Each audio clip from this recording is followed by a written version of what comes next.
Shalom saudara-saudara semua. Shalom shalom semuanya. Puji Tuhan kita masih bisa belajar kembali. Sekarang sudah masuk ke pelajaran yang ke-10.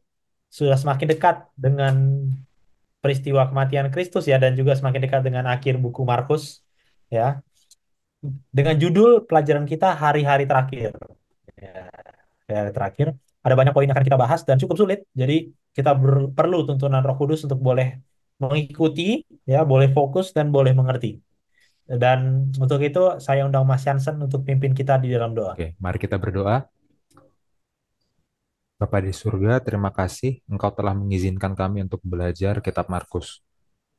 Tuntunlah kami Bapa agar kami dapat mengerti, bukalah hati dan pikiran kami, dan biarlah hambamu dan saudara Bill, kami semua dapat berkata-kata dengan baik, belajar dengan baik, dan juga para pendengar video ini dapat belajar dengan baik juga. Kami mohon ampunilah segala dosa dan kesalahan kami.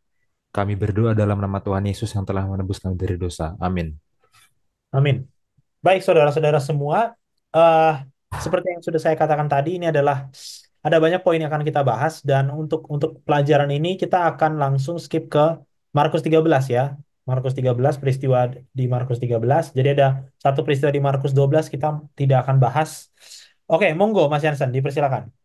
Iya, Markus 13 ini adalah nubuatan tentang bait suci di Yerusalem ya. Hmm, Nah, dan juga berhubungan dengan nubuatan akhir zaman. Nah, di sini iya. bagian yang sulitnya ya. Bagian mana yang nubuatan tentang Yerusalem, tentang bait suci? Bagian mana yang nubuatan tentang akhir zaman? Atau malah ngomongin tentang dua-duanya sekaligus. Nah, itu kita harus apa ya, membaca dengan teliti, dengan cermat di sini. Gitu ya. eh di Injil yang lain ya, Injil Matius itu ada di Matius 24. Di Injil Lukas ada di Lukas 21. Oke, jadi Markus 13 paralelnya dengan Matius 24 dengan Lukas 21. Oke, Hmm, kemudian kita akan bertanya, loh Yohanes mana? Apa Yohanes nggak mencatat perkataan-perkataan Yesus tentang akhir zaman? Ya, Yohanes memang nggak mencatat di Injil Yohanes. Tapi Yohanes yang paling lengkap catatannya. Karena oke. Yohanes tulis satu kitab lain khusus untuk itu. Ya, kitab Wahyu gitu. Jadi kitab Wahyu itu adalah Markus 13 atau Matius 24 atau Lukas 21-nya Yohanes. Ya. Section akhir zamannya Yohanes nggak ditaruh di Injil Yohanes tapi ditaruh di kitab terpisah. Itu kan menarik ya. Gitu. Iya, iya. Oke. Nah, sebelum kita masuk ke pelajarannya, kita akan lihat berbagai macam aliran penafsiran untuk menafsirkan nubuatan. Hmm, Ini biasanya digunakan untuk menafsirkan kitab Wahyu, aliran-aliran ini. Ya, tapi karena ini Markus 13 atau misalkan Matius 24, Lukas 21 itu paralel, ya kira-kira ada aliran-aliran penafsiran yang sama. Kita akan mempelajari nubuatan ini dengan aliran historis. Ini yang pertama, aliran historis. Aliran historis itu apa? Aliran historis itu memahami nubuatan, membaca nubuatan sebagai pengungkapan kisah yang merepresentasikan berbagai era dalam sejarah. Oke. Jadi nubuatan itu bisa merepresentasikan masa lalu, bisa merepresentasikan masa kini, bisa merepresentasikan masa depan. Nubuatan itu bisa mencakup sejarah dari zaman para nabi sampai zaman Yesus, sampai abad pertengahan, sampai zaman modern, sampai kedatangan Yesus yang kedua kali. Oke, jadi nubuatan itu nggak melulu hanya tentang masa itu saja, masa di mana nubuatan itu diberikan, atau nggak melulu hanya tentang akhir zaman saja. Bisa mencakup semua periode sejarah. Itu ya, aliran yang pertama. Dan kita akan mengikuti aliran ini. Tapi penting bagi kita untuk tahu bahwa ada aliran yang lain, ya, dan kenapa kita nggak mengambil aliran itu, gitu kan? Yang kedua adalah aliran yang namanya preteris. Preteris. Preteris ini membaca nubuatan, memahami nubuatan sebagai sesuatu yang hanya berlaku pada saat nubuatan itu diberikan saja. Oke? Misalkan nubuatan di Markus 13 ini. Berarti dia hanya berlaku pada zamannya Yesus menceritakan nubuatan itu, pada masa hidupnya Yesus. Atau pada masa hidupnya para pendengarnya.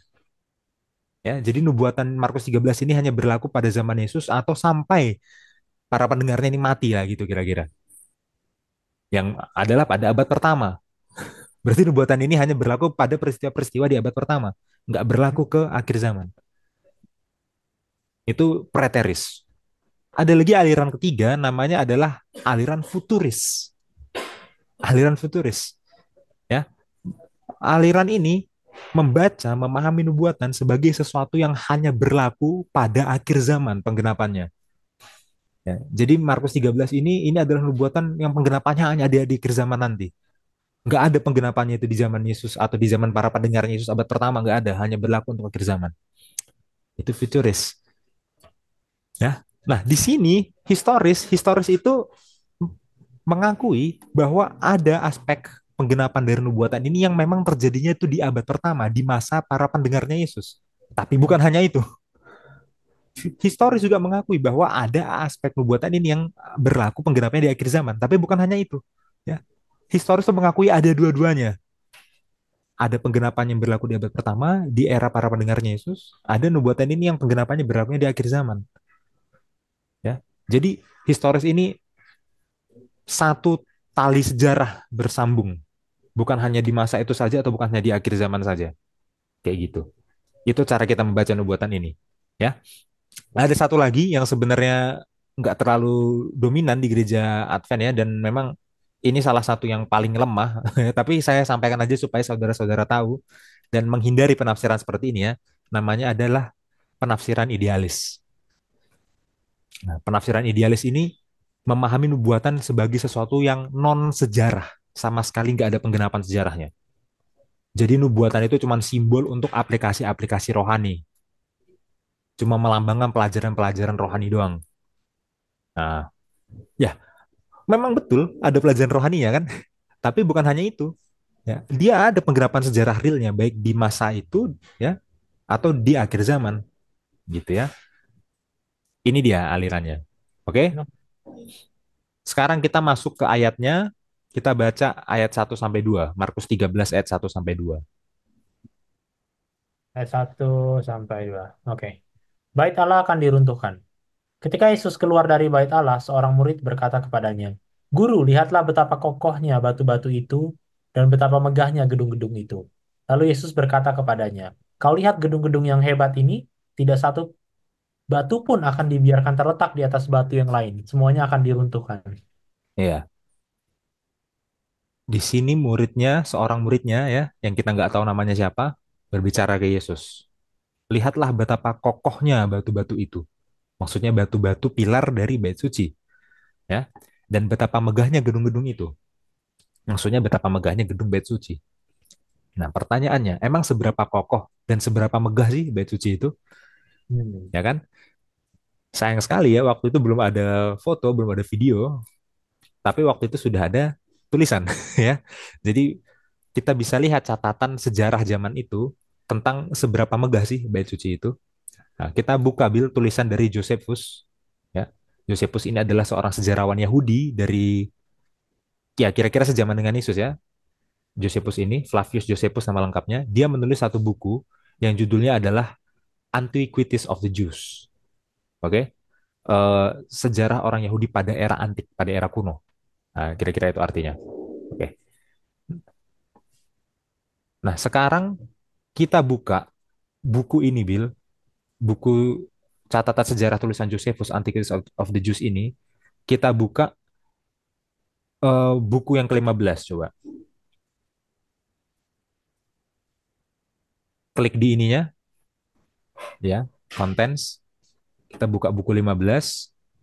Kita buka di pasal yang ke-11. 11.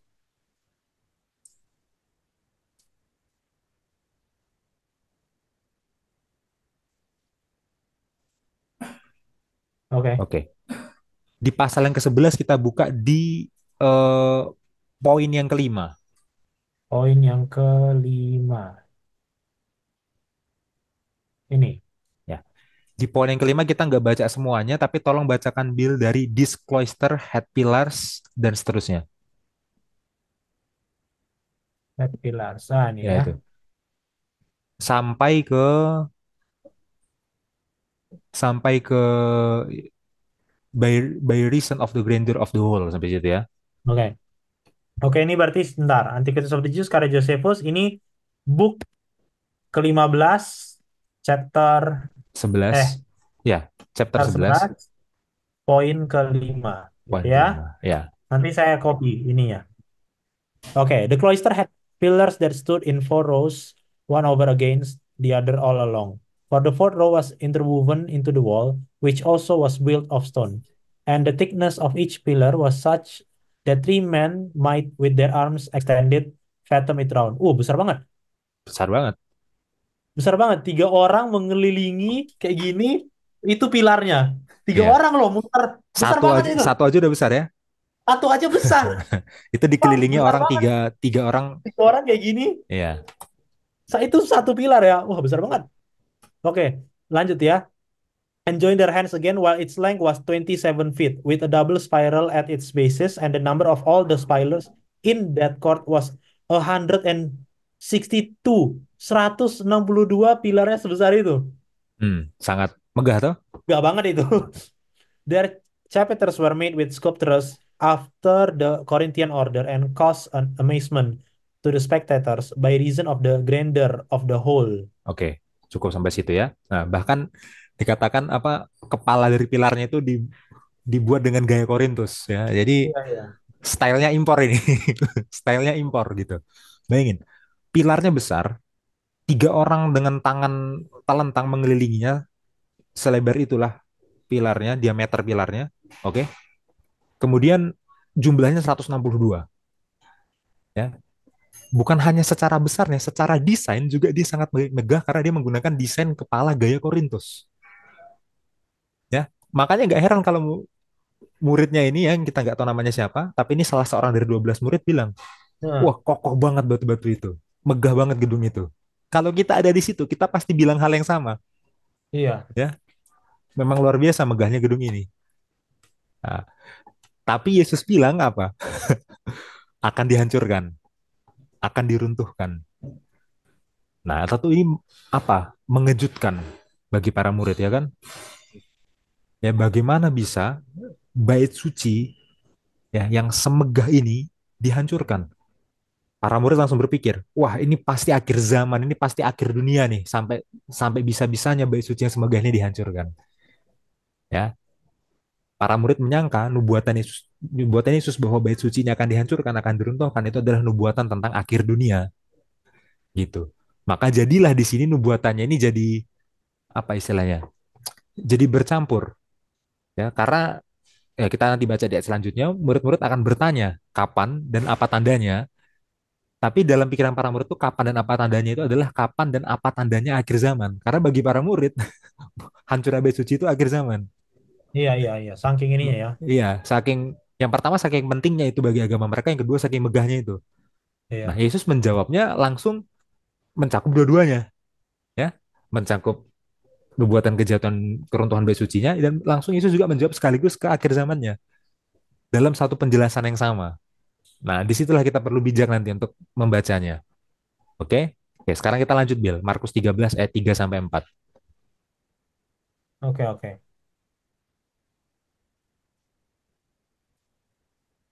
Ayat 3 sampai 4 ya.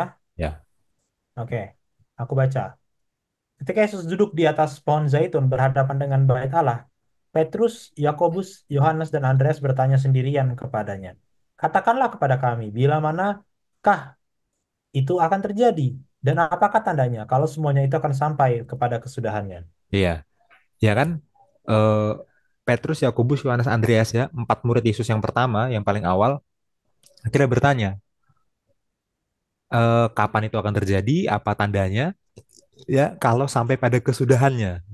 Hmm, Jadi untuk merespon nubuatan Yesus tentang keruntuhan bait suci, mereka justru bertanya tentang kapan akhir zaman dan apa tandanya akhir zaman. Mereka kira runtuhnya bait suci itu akhir zaman, iya. gitu ya. Nah, di sini Yesus akan menjelaskan tentang runtuhnya bait suci, tapi sekaligus menjawab pertanyaan ini, Yesus jelaskan juga akhir zaman sekaligus dalam satu penjelasan yang sama. Oke, Hmm. kita baca penjelasan Yesus, kita baca sampai ayat 8 dulu. Ya, kita baca Markus 13 ayat 5 sampai 8. Bentar. Akhir zaman. Oke. Masuk ke ayat 5 sampai berapa nih? Sampai 8. Sampai 8. Oke. Ayat 5. Maka mulailah Yesus berkata kepada mereka, "Waspadalah supaya jangan ada orang yang menyesatkan kamu. Akan datang banyak orang dengan memakai namaku dan berkata, 'Akulah dia,' dan mereka akan menyesatkan banyak orang.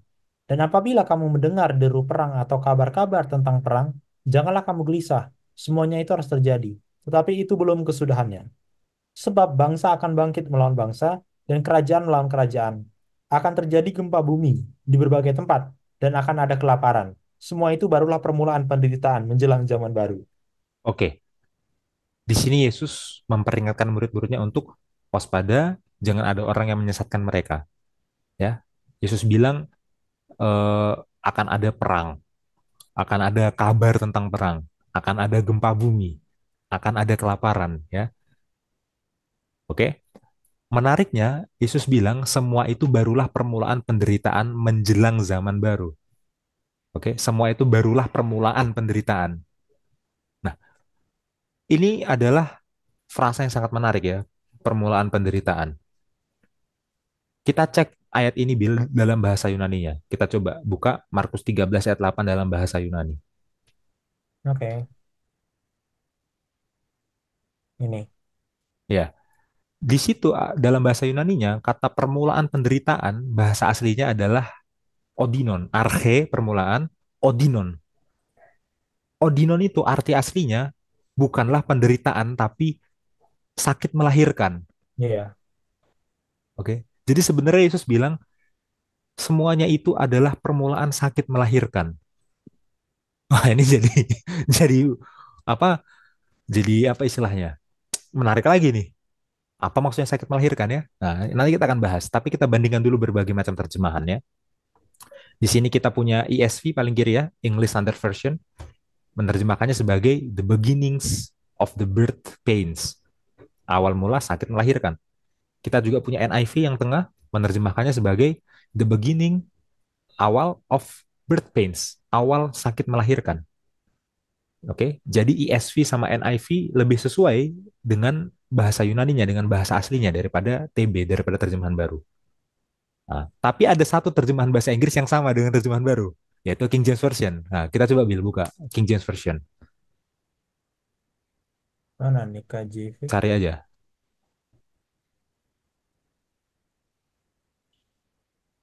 Oke. atasnya, atasnya. Gini, Oke, ha, ayat 8. 8. Ya, KJV, KJV, ya, KJV itu sama dengan terjemahan baru bahasa Indonesia. Ya, menerjemahkannya sebagai the beginnings of sorrows, awal mula sorrows. Eh, ya penderitaan bisa dibilang gitu ya, sorrows penderitaan. Oke. Jadi terjemahan baru kita sama dengan KJV justru.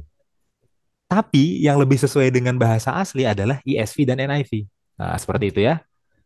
Bukan berarti awal mula penderitaan beginnings of sorrows itu salah ya, tapi itu bukan terjemahan yang paling literal lagi gitu ya. Nah, apa maksudnya sakit melahirkan di sini? Oke.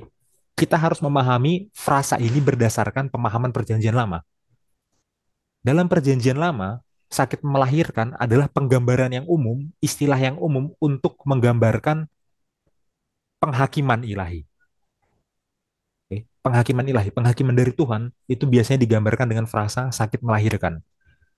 Kita nggak perlu buka satu-satu ayatnya, tapi kita catat aja itu ada Yesaya 13 ayat 6 sampai 8. Kemudian Yesaya 66 ayat itu, sorry, 66 ya, 66 ayat 7 betul. Kemudian Mika 4 ayat 9 sampai 10. Gitu ya. Jadi sakit melahirkan dalam pemahaman perjanjian lama adalah penggambaran penghakiman ilahi. Oke. Kemudian pada era intertestamental, ini yang menarik. Era intertestamental itu adalah era antara perjanjian lama dan perjanjian baru. Oke, Iya. antara perjanjian lama yang diakhiri dengan Maleaki dan perjanjian baru ya, zamannya Yesus itu ada jarak 400 tahun. Oke. Pada jarak 400 tahun ini orang-orang Yahudi juga punya tulisan-tulisan ya. Salah satunya adalah satu Henok. Oke, kita buka Bel. Satu Henok 62 ayat 4. Henok, berapa tadi? 62 ayat 4. 62, 4. Ini. Ya, ke bawah. Oh, 60. Si jauh ya. Nah, Nah, itu ya. Ya, tolong bacakan, Bill. 62 ayat 4. Then shall pain come upon them as on a woman in travail, and she has pain in bringing forth. When her child enters the mouth of the womb, and she has pain in bringing forth. Ya. Maka sakit datang ke atas mereka sebagaimana wanita dalam penderitaan. Dan dia sakit saat melahirkan, dalam melahirkan. Saat anaknya memasuki mulut dari rahimnya, dan dia sakit saat melahirkan. Oke, ini satu Henok dari periode atau era intertestamental, periode antara perjanjian lama dan perjanjian baru. Hmm. Pada periode ini sakit melahirkan itu digunakan sebagai simbol, simbol apa? Simbol pendirian penuh pemerintahan Tuhan pada akhir zaman. Itu, oke? Kalau di perjanjian lama sakit melahirkan adalah simbol penghakiman Tuhan, penghakiman ilahi. Kalau pada periode intertestamental, sakit melahirkan adalah simbol pendirian pendirian penuh pemerintahan Tuhan pada akhir zaman. Oke? Dan dikatakan tadi kita kembali ke Markus ya. Sekarang kita kembali ke Markus. Akan ada perang, akan ada kabar tentang perang, akan ada gempa bumi, akan ada kelaparan gitu kan. Tapi itu semua belum inti penderitaannya. Oke? Itu belum inti penghakimannya. Itu masih awal sakit melahirkan. Ya, intinya nanti di mana? Intinya adalah saat bait suci itu hancur. Itulah inti penghakimannya. Itulah inti sakit melahirkannya.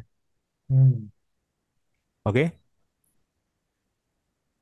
Lalu kalau dihubungkan dengan akhir zaman, kalau ini mau dihubungkan dengan akhir zaman, ya, pendirian penuh pemerintahan tanpa akhir zaman, ya, kabar apa perang, kabar tentang perang, gempa bumi, kelaparan, itu masih awalnya, masih awal sakit melahirkannya, ya. Sakit benerannya itu masih nanti, Iya. gitu ya. Jadi kalau kita bilang ya tanda-tanda akhir zaman, perang, kabar tentang perang, gempa bumi, kelaparan, ya itu bisa jadi betul memang. Tapi itu awal banget, itu belum masuk ke inti sakit melahirkannya. Kayak gitu ya. Ini sangat menarik kalau kita memahami metafora Yesus. Ya, Yesus ini memang puitis ya. Dia mau Iya. menyampaikan nubuatan aja dia menggunakan simbol apa simbol penggambaran metafora dari perjanjian lama dan dari periode intertestamental seperti itu ya. Itu. Kita lanjutkan Bill ayat 9 sampai 13. Markus 13 ayat 9 sampai 13. Oke. Tetapi kamu ini, hati-hatilah. Kamu akan diserahkan kepada majelis agama dan kamu akan dipukul di rumah ibadat dan kamu akan dihadapkan ke muka penguasa-penguasa dan raja-raja karena aku sebagai kesaksian bagi mereka. Tapi Injil harus diberitakan dahulu kepada semua bangsa. Dan jika kamu digiring dan diserahkan, janganlah kamu khawatir akan apa yang harus kamu katakan. Tetapi katakanlah apa yang dikaruniakan kepadamu pada saat itu juga. Sebab bukan kamu yang berkata-kata, melainkan Roh Kudus. Seorang saudara akan menyerahkan saudaranya untuk dibunuh. Demikian juga seorang ayah terhadap anaknya. Dan anak-anak akan memberontak terhadap orang tuanya dan akan membunuh mereka. Kamu akan dibenci semua orang oleh karena namaku. Tetapi orang yang bertahan sampai pada kesudahannya, ia akan selamat. Oke, di sini Yesus memperingatkan murid-muridnya ya, bahwa mereka akan dianiaya, diadili, bahkan beberapa sampai dibunuh. Tapi mereka apa harus tetap tenang, harus tetap percaya gitu ya. Karena Roh Kudus yang akan menuntun mereka untuk mengucapkan kata-kata yang tepat pada saat yang tepat. Kemudian ya, ini berhubungan dengan relasi ya, relasi yang terdekat, keluarga, teman-teman itu akan meninggalkan mereka juga. Itu diperingatkan oleh Yesus. Hmm. Kesimpulannya dari kata-kata ini adalah ya umat Allah itu nggak perlu takut terhadap kekacauan, terhadap pencobaan, bahkan sampai dibunuh sekalipun nggak perlu takut. Ya, karena Roh Allah yang akan membawa umat Tuhan melewati kesulitan-kesulitan itu. Gitu ya. Oke, sampai ini aja Bill untuk permulaan penderitaan dan ya bait Allah akan diruntuhkan ya. Silahkan kalau ada tanggapan. Iya. Eh, ada satu kutipan yang mungkin untuk support itu ya, pernyataan kesimpulanmu tadi yang terakhir gitu ya. Tapi sebelum aku baca ini, BTW ya, aku ingin highlight lagi tentang ini. Ini bukan cuma pilarnya banyak, tapi dia sebutkan juga ya si Josephus ini dia sebutkan tingginya ya. Mana tuh tingginya? 27 feet itu 27 kaki berarti sekitar 8 meteran lah. 8 meter itu tinggi banget loh. Hmm. Kalau teman-teman nggak tahu 8 meter itu tinggi apa, ruko rata-rata ruko itu mungkin 3,5, mungkin 2 lantai gitu, lebih 2 lantai lebih Hmm. gitu ya. Jadi itu sangat megah, itu sangat megah. Kalau bayangin dua ruko, lantai, ruko yang 2 lantai, terus pilarnya sebesar itu dan ada ratusan gitu ya. Jadi sangat megah. Nah, balik ke kutipan ini ya. Ini dari Kemenangan Akhir pasal 26, paragraf yang pertama. Masa depan telah diselubungkan dari murid-murid itu. Seandainya mereka pada waktu itu mengerti sepenuhnya kedua fakta yang mengerikan, itu penderitaan dan kematian penebus dan kebinasaan kota dan bait suci mereka, maka mereka akan diliputi oleh kengerian yang amat sangat. Kristus memaparkan di hadapan mereka ringkasan kejadian-kejadian yang menonjol yang akan terjadi sebelum akhir zaman. Perkataannya tidak sepenuhnya dimengerti, tetapi artinya akan dibukakan bila mana umatnya memerlukan petunjuk mengenai hal-hal yang telah diberikan. Nubuatan yang dikatakannya mempunyai makna rangkap dua. Bayangan pendahuluan mengenai kebinasaan kota Yerusalem dan juga gambaran pendahuluan kesusahan besar akhir zaman. Jadi udah jelas ya Ellen White bilang ada rangkap dua. Nanti kita lebih dalami lagi itu rangkap duanya di mana. Tapi di sini kita udah mulai melihat ya kita udah mulai melihat bahwa Yesus tidak hanya apa namanya eh, bernubuat tentang kehancuran Yerusalem saja, tapi melampaui itu, gitu ya. Tapi yang menariknya di sini adalah tentang disebutkan bahwa itu diselubungkan dari murid-muridnya karena mereka belum mengerti arti kematian Kristus sepenuhnya. Jadi kematian Kristus saja mereka belum mengerti apalagi apalagi Kehancuran bait suci. ancura bait suci itu jauh lagi ya kan, bayangin megahnya ini raja Mesiasnya aja yang baru diululukan, mereka nggak sadar bahwa ini akan mati, apalagi Hmm. yang megahnya yang mereka lihat dan sangat hebat itu mereka nggak paham gitu ya. Tapi pada akhirnya Roh Kudus akan memberitahu mereka bila mana itu terjadi. Nanti Mas Yansa akan bahas di situ ya mungkin bagaimana peristiwa kehancurannya itu secara realitanya. Tapi maksudnya poinnya bagi kita, terkadang pada saat nubuatan itu diberikan, mungkin sekarang, karena kita diberikan wahyu, yang belum terjadi kan?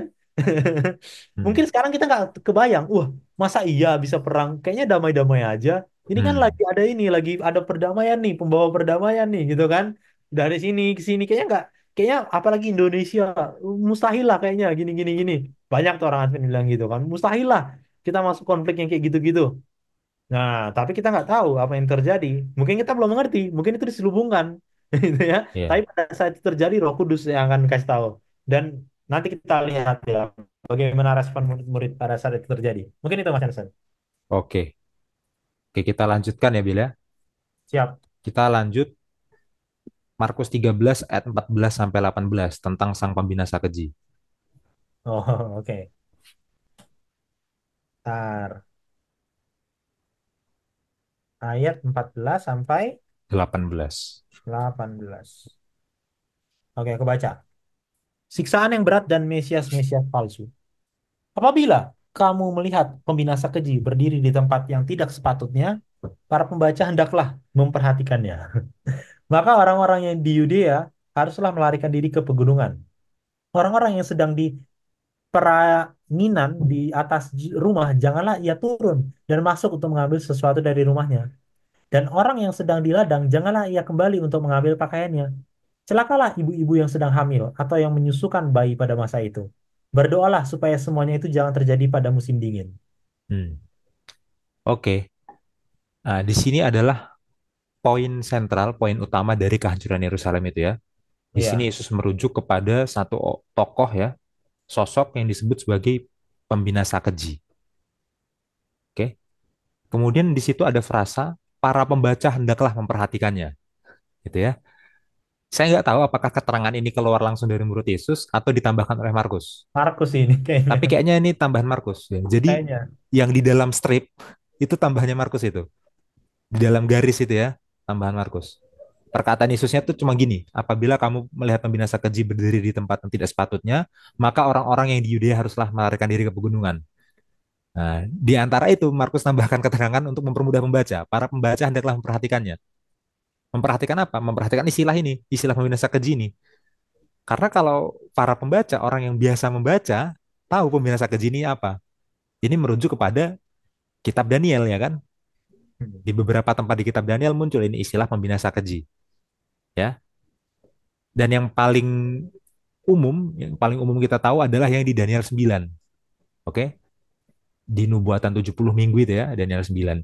Nah, jadi untuk memahami istilah pembinasa keji ini, mari kita buka Daniel 9 ayat 26 sampai 27. Oke,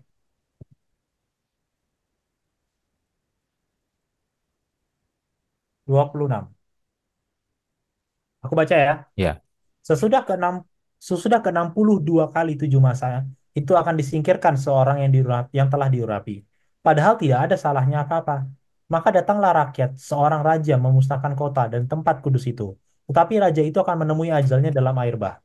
Dan sampai pada akhir zaman akan ada peperangan dan pemusnahan, seperti yang telah ditetapkan. Raja itu akan membuat perjanjian itu menjadi berat bagi banyak orang selama 1 kali 7 masa. Pada pertengahan 7 masa itu, ia akan menghentikan korban sembelihan dan korban santapan. Dan di atas sayap kekejian akan datang yang membinasakan. Sampai pemusnahan yang telah ditetapkan menimpa yang membinasakan itu. ya. Ada beberapa isu terjemahan di sini yang perlu kita bahas ya. Makanya kita Iya, buka sekarang Daniel 9 ayat 26 sampai 27 dalam bahasa Ibraninya. oke. Daniel. Mana Daniel?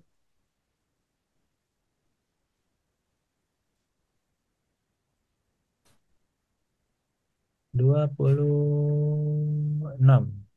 Ya. Ve'acharei hasyavuim shishim usyanim, dan sesudah 62 pekan. Hasyavuim itu sebenarnya 7, apa kelompok 7 ya, maksudnya pekan ya.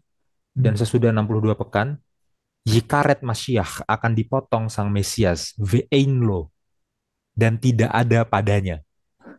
Kalau bahasa Indonesianya, padahal tidak ada salahnya apa-apa, Banyak. tapi bahasa Ibraninya Ve'einlo, dan tidak ada pada dia. Oke? Nah, kita potong sampai di sini dulu. Ini adalah nubuatan tentang Mesias. Bahkan dalam bahasa Ibrani jelas di situ ada kata Masyah, ya kan? Masyah itu apa? Masyah itu adalah sebuah kata bentuk pasif dari kata masyah. Masyah itu artinya adalah mengurapi. Berarti bentuk pasifnya adalah diurapi, ya kan? Aktif mengurapi, pasif diurapi. Berarti masyah ini merujuk kepada seseorang yang diurapi. Ya. Dalam ajaran Alkitab, ya, seseorang yang diurapi itu adalah seseorang yang telah dikhususkan, dipisahkan dengan tujuan ilahi untuk menyelamatkan umat Tuhan. Oke, kita nggak punya waktu banyak untuk membahas tentang siapa sang Mesias yang ada di sini, ya. Tapi kalau kita pelajari dengan detail, pelajari dengan baik, ini merujuk kepada Yesus Kristus, ya kan? Ya. Secara khusus di sini bernubuat tentang apa? Tentang kematiannya, ya. Yekaret akan dipotong, Masyiach sang Mesias ve'einlo, padahal tidak ada padanya. Maksudnya tidak ada kesalahan padanya. Maksudnya Mesias akan dibunuh padahal dia nggak salah. Ini nubuatannya. Oke, kita lanjutkan. Vehair, dan kota itu, Vehakodesh, dan tempat kudus itu, Yashid, akan dihancurkan, Am Nagid, oleh rakyat dari pangeran. Ya, dalam bahasa Indonesianya diterjemahkan sebagai raja. Hmm. Tapi sebenarnya Nagid itu adalah pangeran. Kalau raja itu meleh, raja ya. Oke. Haba yang akan datang ya, ketinggalan habanya.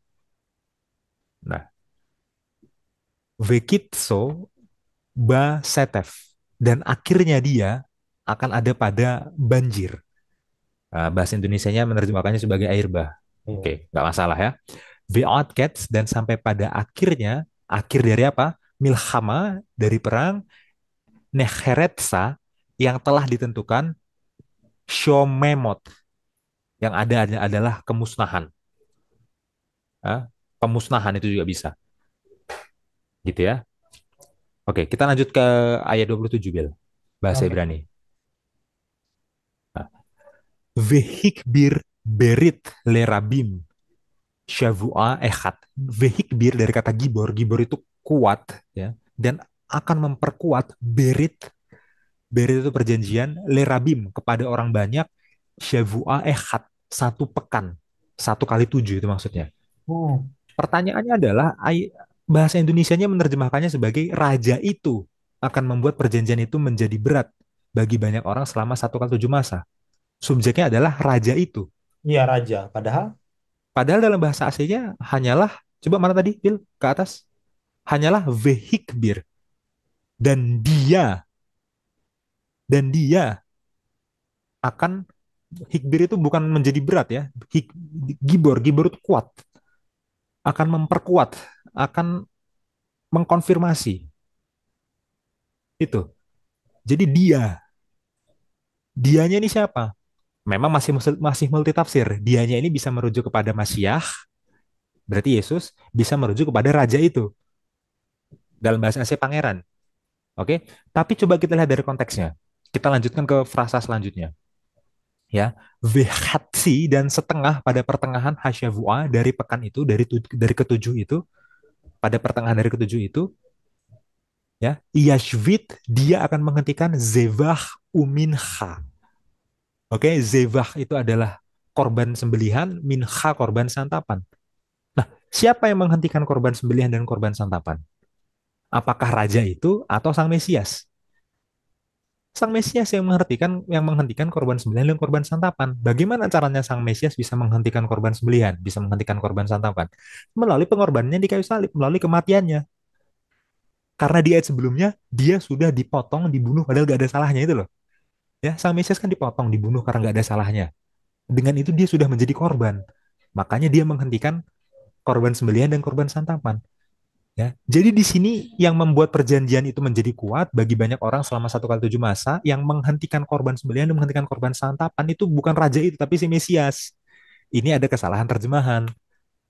Ya, hmm, TB mengasumsikan bahwa dia yang dimaksud di sini adalah raja itu. Padahal dia yang dimaksud di sini adalah sang Mesias. Memang kata iya, dia itu ya, iya karena dia itu ya, kan multitafsir ya. Tapi kita lihat konteksnya gitu kan. Ya, jadi kalau saudara punya Alkitab ya, punya Alkitab di rumah, kata rajanya tandain. itu coba dicoret terus diganti dengan dianya kasih dalam kurung Mesias. Oke, itu ya. Nah, oke, kita lanjutkan. Sampai mana tadi?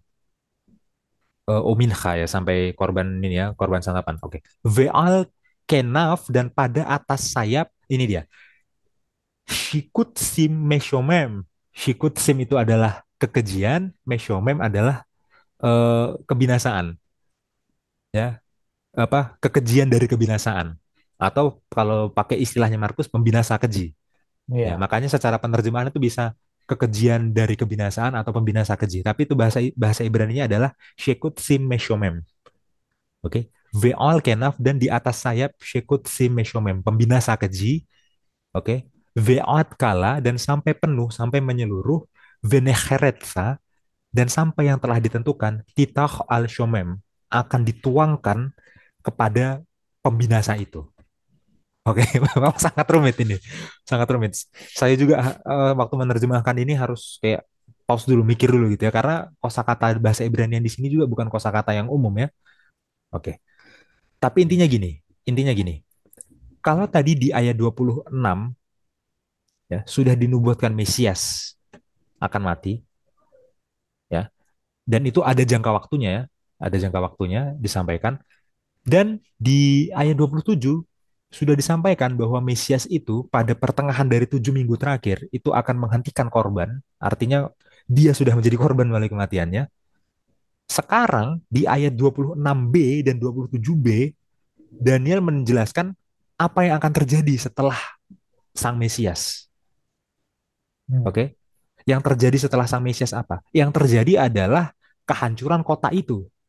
Hair, kehancuran kota itu. Kota apa? Kota Yerusalem. Oke, yang terjadi adalah kehancuran dari Hakodesh, kehancuran dari tempat kudus itu, bait suci. Ya, tapi untuk kehancuran kota itu dan kehancuran bait suci, Daniel nggak kasih jangka waktunya. Oke, Daniel cuma bilang setelah zamannya Mesias, setelah sang Mesias akan ada kehancuran kota itu, kota Yerusalem, akan ada kehancuran bait suci. Oke, Yang penting terjadinya setelah ini, setelah sang Mesias, tapi tanggal pastinya nggak Ya. ada. Tapi untuk zamannya Mesias itu kan ada tanggalnya, ada penanggalan pastinya. Dan kalau kita pelajari dengan baik yang kita nggak sempat bahas semuanya di sini, ya menurut nubuatan 70 minggu, Mesias itu dibaptis tahun 31, sorry, Mesias itu dibaptis tahun 27 dan Mesias itu mati tahun 31, ya kan? Karena eh, nubuatan 70 minggu itu kan berakhir tahun 34. Oke, berarti tahun 27 sampai tahun 34 ini kan satu pekan terakhir, Hmm. ya. Di awal pekan itu tahun 27 Mesias dibaptis. Oke. Kemudian di pertengahan pekannya tahun 31 Mesias mati. Mati. Tahun 34 lah Stefanus dilempar batu gitu kan. Nah, setelah ini, setelah tahun 34 ini berakhir, akan ada kehancuran kota itu, kota Yerusalem, dan akan ada kehancuran tempat kudus, bait suci. Nggak tahu pasti tahunnya kapan, tapi yang pasti harus setelah tahun 34. Karena untuk bagian yang ini kan ada tahunnya. Untuk bagian yang Iya. Mesiasnya ada tahunnya. Jadi yang pasti setelah tahun 34. Nah, jelas kalau kita pahami ya, apa peristiwa yang terjadi setelah tahun 34, ya, yang terjadi setelah kematian Sang Mesias, yang terjadi setelah kematian Yesus, yang adalah kehancuran Yerusalem, yang adalah kehancuran Bait Suci. Jelas adalah serangan dari Jenderal Titus terhadap Yerusalem pada tahun 70 Masehi. Itu ya. Sehingga raja yang ada di sini, ya, raja yang dimaksud apa akan menghancurkan kota itu, akan menghancurkan tempat kudus itu, jelas dia adalah Jenderal Titus itu sendiri. Nah, gitu ya. Jadi kita udah dapat dua identitas di sini. Hamasyah itu adalah Yeshua sendiri, ya, adalah Yesus. Kemudian si pangeran sebenarnya, si pangeran, ya, kita bilang aja raja nggak apa-apa deh. Si raja itu adalah Jenderal Titus. Kita udah dapat. Oke. Tapi masih belum terpecahkan satu identitas yang terakhir, ya. Eh, Pembinasa keji itu. Pembinasa keji itu masih belum terpecahkan. Oke. Dan banyak pakar Alkitab ya berpendapat bahwa pembinasa keji ini adalah Antiochus IV Epiphanes. Antiochus IV Epiphanes. Kenapa? Karena memang betul saudara ya, dalam sejarah itu Antiochus IV Epiphanes itu pernah menajiskan Yerusalem dan menajiskan Bait Suci. Oke. Eh Ya, waktu itu tahun 167 Masehi, Antiochus IV Epiphanes itu membangun altar berhala untuk Zeus di Bait Suci Israel, di Bait Suci di Yerusalem. Dan di situ dia bikin korban babi, ya. Itu sangat menajiskan Bait Suci itu yang dilakukan oleh Antiochus Epiphanes ini ya. Nah, kita coba buka catatannya, Bill. Kita buka lagi kitab intertestamental ya, kitab yang ditulis di antara Perjanjian Lama dan Perjanjian Baru ya. Kita buka di sini 1 Makabe 6 ayat 7.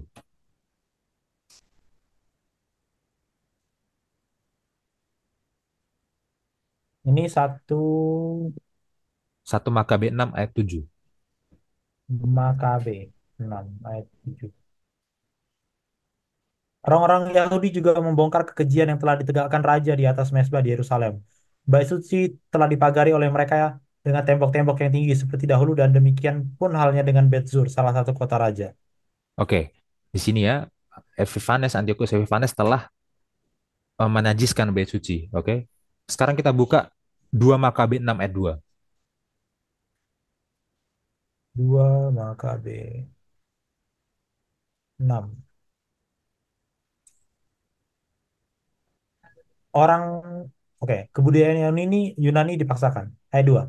Orang itu pun harus menodai juga bait Allah di Yerusalem dan membaktikannya kepada dewa Zeus Olympios. Sedangkan bait suci di Gunung Gerizim harus dibaktikannya kepada dewa Zeus Xenios. Sebagaimana telah diusahakan oleh penduduk setempat. Ya, ini kan gila ya. Bait suci itu untuk menyembah Adonai, Elohim gitu ya.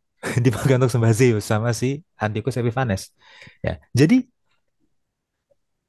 ya kita bisa memahami ya kenapa banyak pakar akhirnya memahami bahwa nubuatan ini merujuk pada Antiochus Epiphanes, Hmm. pembinasa keji ini, karena memang Antiochus Epiphanes melakukan kekejian terhadap bait suci di Yerusalem. Oke, tapi gini, saya nggak membantah kalau Antiochus Epiphanes memang melakukan kekejian. Itu harus saudara perhatikan ya. Antiochus Epiphanes memang benar-benar melakukan kekejian terhadap bait Allah, memang benar-benar melakukan kekejian terhadap Yerusalem. Dia bikin penyembahan Zeus di situ, dia bikin korban babi di situ. Oke. Tapi di sini ya, Yesus menyampaikan nubuatan itu tentang sesuatu yang akan terjadi di masa depan di Markus 13 ya. Artinya penggenapannya harus terjadi saat setelah Yesus menyampaikan nubuatannya.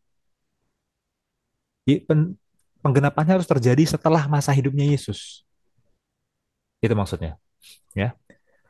Yesus itu kan hidupnya di abad pertama, oke? Antiochus Epiphanes memang betul dia membuat kekejian terhadap bait suci, betul, ya. Kita nggak menyangkal itu. Tapi dia kan hidupnya 2 abad sebelum Yesus. Dia hidup bukan di masa depannya Yesus. Dia hidup di masa lalunya Yesus, oke? Jadi kalau Yesus mau menubuatkan sesuatu akan terjadi, itu jelas bukan Antiochus Epiphanes. Kalau Yesus berbicara tentang Antiochus Epiphanes itu namanya Yesus menceritakan sejarah. Ini Yesus bilang akan sesuatu yang akan terjadi, future tense, masa depan. Hmm. Oke, berarti akan ada peristiwa di mana bait suci dan Yerusalem itu dikejikan lagi, dinajiskan lagi Hmm. setelah periode hidupnya Yesus. Kalau kita hubungkan dengan Daniel, ya, Daniel ini kan menubuatkan sesuatu yang memang terjadi juga setelah kematian Yesus. Iya. Ya, itu kan satu paket nubuatannya. Ya, jadi kekejian ini jangan dipisahkan seakan-akan itu sesuatu yang terpisah gitu. Enggak, istilahnya dia dari Daniel kita harus baca dia dengan pemahaman Daniel. Oke, kalau kehancuran bait suci, kehancuran Yerusalem terjadinya setelah kematian Sang Mesias, kematian Yesus, maka kekejian yang membinasakan ini juga terjadinya setelah kematian Yesus. Bukan terjadi pada masa sebelum Yesus, pada abad kedua sebelum Masehi, bukan. Nah, lalu apa penggenapannya ini? Ya penggenapannya ada pada akhir 60-an 60-an Masehi, pada akhir 60-an Masehi, ya. Karena gini, kita harus tahu ya bahwa sebelum Yerusalem dan Bait Suci dihancurkan tahun 70, itu sebenarnya pasukannya pasukannya Roma itu sudah datang dari tahun 66-nya. Iya, belum. Sudah datang mengepung duluan dan ada momennya mereka kalah terus mereka kabur lagi gitu. Itu nggak perang yang terjadi tahun 70 langsung hancur nggak gitu. Iya, Oke. iya. Ya, jadi dari akhir tahun 60-an ini ya waktu pasukan Roma sudah mengepung Yerusalem, itu mereka menajiskan Yerusalem, oke? Mereka menajiskan bait suci. Mereka taruh juga berhala-berhala di sekitar situ, berhala-berhalanya Roma. Ya, artinya gini, memang betul Antiochus Epiphanes menajiskan Yerusalem, memang betul Antiochus Epiphanes menajiskan bait suci, tapi nubuatan ini berbicara tentang sesuatu yang terjadi setelah kematian Yesus. Terjadi setelah Yesus menubuatkan itu. Dan itu jelas merujuk kepada akhir tahun 60 Masehi menjelang Yerusalem benar-benar runtuh. Ya, sehingga kekejian yang membinasakan ini ya pasukan Roma itu sendiri, pasukan Roma yang menajiskan Yerusalem, Roma yang menajiskan Yerusalem, itu kekejian yang membinasakan yang dimaksud di sini, bukan Antiochus Epiphanes. Meskipun Antiochus Epiphanes memang menajiskan, tapi itu bukan kekejian yang membinasakan yang dimaksud di sini secara kronologi waktunya. Kayak gitu. Oke. Sekarang kita kembali ke Markus 13 ayat 14, Bill. Oke. Nah, apabila kamu melihat pembinasa keji, maksudnya melihat pasukan Roma, ya, menajiskan Yerusalem, menajiskan kota Kudus, mereka berdiri di tempat yang tidak sepatutnya, maka orang-orang di Yudea haruslah melarikan diri ke pegunungan. Oke, jadi kalau pasukan Roma sudah mulai mengepung Yerusalem dan sudah mulai melakukan kekejian di kota Yerusalem, sudah mulai menanamkan berhala-berhala di kota Yerusalem, orang-orang Kristen harus sudah mulai melarikan diri. Kenapa mereka harus melarikan diri? Karena kalau mereka melarikan diri pada saat Yerusalem baru dikepung, tahun 70 waktu Yerusalem dihancurkan, mereka udah nggak di Yerusalem lagi, mereka udah selamat, ya. Dan memang sejarah mencatat ya, orang-orang Yerusalem yang percaya Yesus, artinya yang Kristen gitu ya, pada saat tahun 70 Yerusalem dan Bait Suci ini dihancurkan, mereka udah nggak ada di Yerusalem lagi, mereka udah melarikan diri keluar Yerusalem, ya. Karena nubuatan ini, mereka memahami nubuatan Yesus ini, ya. Kalau pembinasa keji, pasukan Roma di bawah pimpinan Jenderal Titus, oke, sudah mengepung Yerusalem, sudah membuat kekejian di kota Yerusalem, sudah menanamkan berhala-berhala di kota Yerusalem, kabur, kabur, oke. Jangan di situ terus, jangan apa sih, jangan tunggu hancur baru kabur gitu ya. Pas sudah dikepung, pas sudah ada kekejian ditanamkan di situ, langsung kabur supaya nanti pas ini dihancurkan kalian selamat, itu maksudnya. Seperti itu ya. Nah, kemudian bagaimana sih kehancurannya kota Yerusalem ini? Ya, dicatat lagi oleh Josephus ya. Ya, kita buka aja Josephus ya, dia sejarawan yang sejaman dengan itu. Tapi ini adanya di ini Bill, di penuntun guru. Ya, karena ini bukan sumber primer by the way ya. Ini bukan tulisan Josephus langsung, tapi ini kompilasi, kompilasi tulisan Josephus ya. Lanjut, lanjut. eh ini nih. Iya itu. Itu kan bukunya adalah Josephus, The New Complete Works of Josephus, buku 6 diterjemahkan oleh William Winston. Jadi ini buku kompilasi tulisan Josephus, bukan bukunya Iya, apa, bukan sumber primer yang kayak tadi kan kita buka kan The Antiquities of the Jews. Itu kan sumber primer, memang tulisannya Josephus langsung. Ini tulisan Josephus tapi yang dikompilasi sama William Winston. Oke. Nah, kita buka dua paragraf ini, Bill, kita baca bagaimana sih kehancuran Yerusalem itu dideskripsikan oleh Josephus. dari sini ya berarti Titus. Ya, Oke. Titus pensiun ke menara Antonia dan memutuskan untuk menyerbu bait suci keesokan harinya, pagi-pagi sekali, dengan seluruh pasukannya dan berkemah di sekitar rumah suci.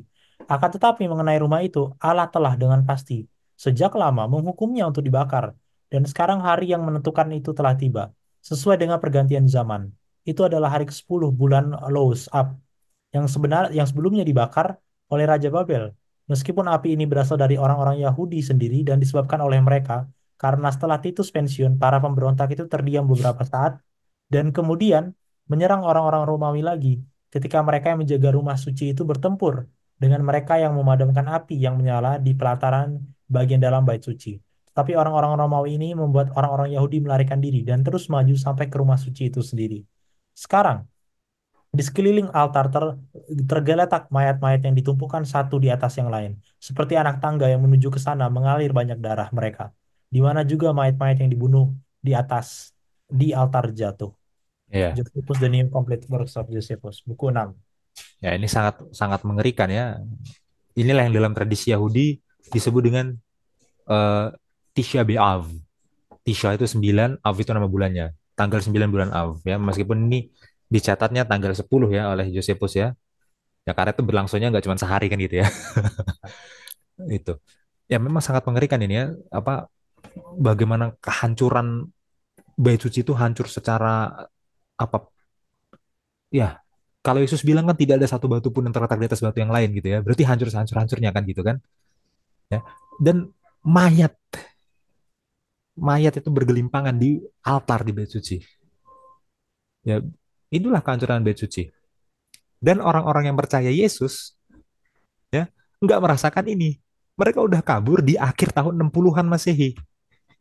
Tahun 70 mereka udah nggak di Yerusalem. Ya, waktu mereka udah kepung di tahun sebelumnya, itu ya, orang-orang yang percaya Yesus sudah tahu, oke ini waktunya kabur. Waktu mereka udah buat kekejian di Yerusalem, orang-orang yang percaya Yesus sudah tahu, ini waktunya untuk kabur. Waktu tahun 70 ini terjadi, sesuatu yang mengerikan ini terjadi, benar-benar hancur Yerusalem, benar-benar hancur Bait Suci. Orang yang percaya Yesus sudah nggak di situ, udah keluar dari Yerusalem, aman. Ya, seperti itu. Ya, ini tentang ya eh, apa namanya pembinasa keji, tentang akhirnya bagaimana Yerusalem itu dihancurkan, diruntuhkan. Ini bil penjelasannya. Silahkan, ada tanggapan? Iya, eh, bagus sekali ya, bagus sekali dan sangat mengerikan ya lebih tepatnya. Ya, mengerikan. Sangat mengerikan ya. Sebelum ada satu kutipan, tapi maksudku kayak gini. Eh, ini nubuatan loh. Maksudnya gini loh. Coba kita pikir baik-baik. Seandainya mereka nggak paham ini, mereka mati. Iya nggak sih? Iya, iya, pasti. Sederhananya gitu kan. Kalau kita kan, wah enggak lah. Oke, misalnya kamu, ya jangan makan ini, jangan makan itu. Iya nggak, kalaupun aku makan nggak mati langsung gitu kan. Ini nggak, ini kalau mereka nggak baca ini dan mereka nggak ngerti ini, mereka mati. Jadi ini masalah hidup hidup dan mati ini nubuatan Yesus ini. Jadi nggak main-main. Wah, pertanyaannya apakah ada sesuatu, apakah ada hal lain gitu ya tentang nubuatan di masa depan yang kalau kita nggak pahami mati. Nah, Ya, iya kan? Nah, ya. nanti kita lihat nubuatan Yesus tentang masa depan. Tapi maksudku harusnya both work ways gitu kan. betul kuis. Nah, ini ada satu aplikasi rohani ya dari Our High Calling untuk yang section yang ini. Dikatakan kita mungkin tahu bahwa jika hidup kita tersembunyi bersama Kristus di dalam Allah, ketika kita dibawa ke dalam pencobaan karena iman kita, Yesus akan menyertai kita. Ketika kita dibawa ke hadapan para penguasa dan pejabat untuk mempertanggungjawabkan iman kita, Roh Tuhan akan menerangi pengertian kita dan kita akan mampu memberikan kesaksian bagi kemuliaan Allah. Dan jika kita dipanggil untuk menderita demi Kristus, kita akan mampu masuk penjara dengan percaya kepadanya seperti seorang anak kecil percaya kepada orang tuanya. Sekaranglah saatnya untuk menumbuhkan iman kepada Allah. Iya, poinnya yang mau ku highlight adalah sekarang saatnya untuk menumbuhkan iman kepada Allah. Ya, bagi murid-murid pada saat nubuatan itulah saatnya untuk menumbuhkan iman itu. Karena kalau mereka nggak menumbuhkan iman itu, mereka nggak akan kabur duluan. Logikanya kan gitu. Tapi karena mereka sudah pupuk itu, baru mereka akhirnya mereka buat keputusan untuk kabur. Pertanyaan duniawinya emangnya gampang kabur, ninggalin rumah, ninggalin ternak, ninggalin susah kan, ninggalin itu semua. Kalau misalnya tiba-tiba kita bilang harus kabur, mereka masih jaga-jaga kok di luar kota belum ada kok, mungkin nggak siap kalau pada saat itu gitu kan. Tapi karena mereka sudah pupuk dari pada saat Yesus mengucapkan nubuatan dan mereka mengerti ini nanti pada akhirnya, bukan bukan saat itu juga karena saat itu juga mereka nggak ngerti ya tadi kita udah lihat, tapi karena itu dipupuk dilatih akhirnya keputusan itu bisa dilakukan. Nah itu sih poinku, mungkin ada seandainya tadi ya balik ke pertanyaanku yang awal, ada nggak nubuatan yang kalau nggak kita mengerti sekarang kita akan mati. Nah, apakah harus ada effort dari sekarang untuk mempersiapkan keputusan kita nanti terhadap nubuatan itu? Pasti harus, harus. Nah, nggak bisa mungkin tiba-tiba kayak, buat keputusan. Bisa jadi nggak sama kayak mereka gitu. Bisa jadi kita bagian dari orang yang nggak kabur gitu kan. Hmm, Karena itu harus ditumbuhkan. Mungkin itu, Mas Hansen. iya, ya. Jadi apapun keputusan yang akan kita buat ya saat nubuatan akhir zaman itu benar-benar tergenapi, Hmm, mari kita siapkan hati kita dari sekarang untuk mampu membuat keputusan itu. Ya. iya, Kita siap untuk beriman dari sekarang kepada Yesus gitu ya. iya. Oke, kita lanjutkan Bill. Kita baca satu ayat aja ayat 19. Oke, ini Markus 13. Sebab pada masa itu akan terjadi siksaan, seperti yang belum pernah terjadi sejak awal dunia, yang diciptakan Allah, sampai sekarang dan tidak akan terjadi lagi. Ya, ini susah lagi-lagi susah Iya, sekali ini ya dia back and nubuatannya. forth gitu ya. Iya, karena gini, di ayat 14 sampai 18 itu kan memang mendeskripsikan tentang kehancuran Yerusalem nubuatannya kan, gitu ya, pembinasa keji dan lain sebagainya itu. Hmm, Makanya di ayat 19 banyak orang yang menafsirkan ayat 19 ini masih tentang kehancuran Yerusalem. iya. Oke? Pertanyaannya, coba Bil, oh ini ya di sebelah kiri ya ayat 19. Oke. Pertanyaannya adalah gini, memang betul kehancuran Yerusalem, kehancuran Bait Suci itu sangat mengerikan. Kita nggak mau apa meremehkan itu. Itu sangat Ya, mengerikan. Ya. Tapi apakah itu hal paling mengerikan yang pernah terjadi sejak awal dunia yang diciptakan Allah? Bisa benar. jadi, bisa jadi. Oke. Tapi apakah itu hal yang paling mengerikan sampai sekarang dan tidak akan terjadi lagi? Tidak akan terjadi lagi berarti maksudnya apa? Sama sekali tidak akan terjadi pada sampai setelah saat Bait Suci itu hancur. Sampai zaman kita juga atau sampai zaman setelah kita juga. Iya. Oke?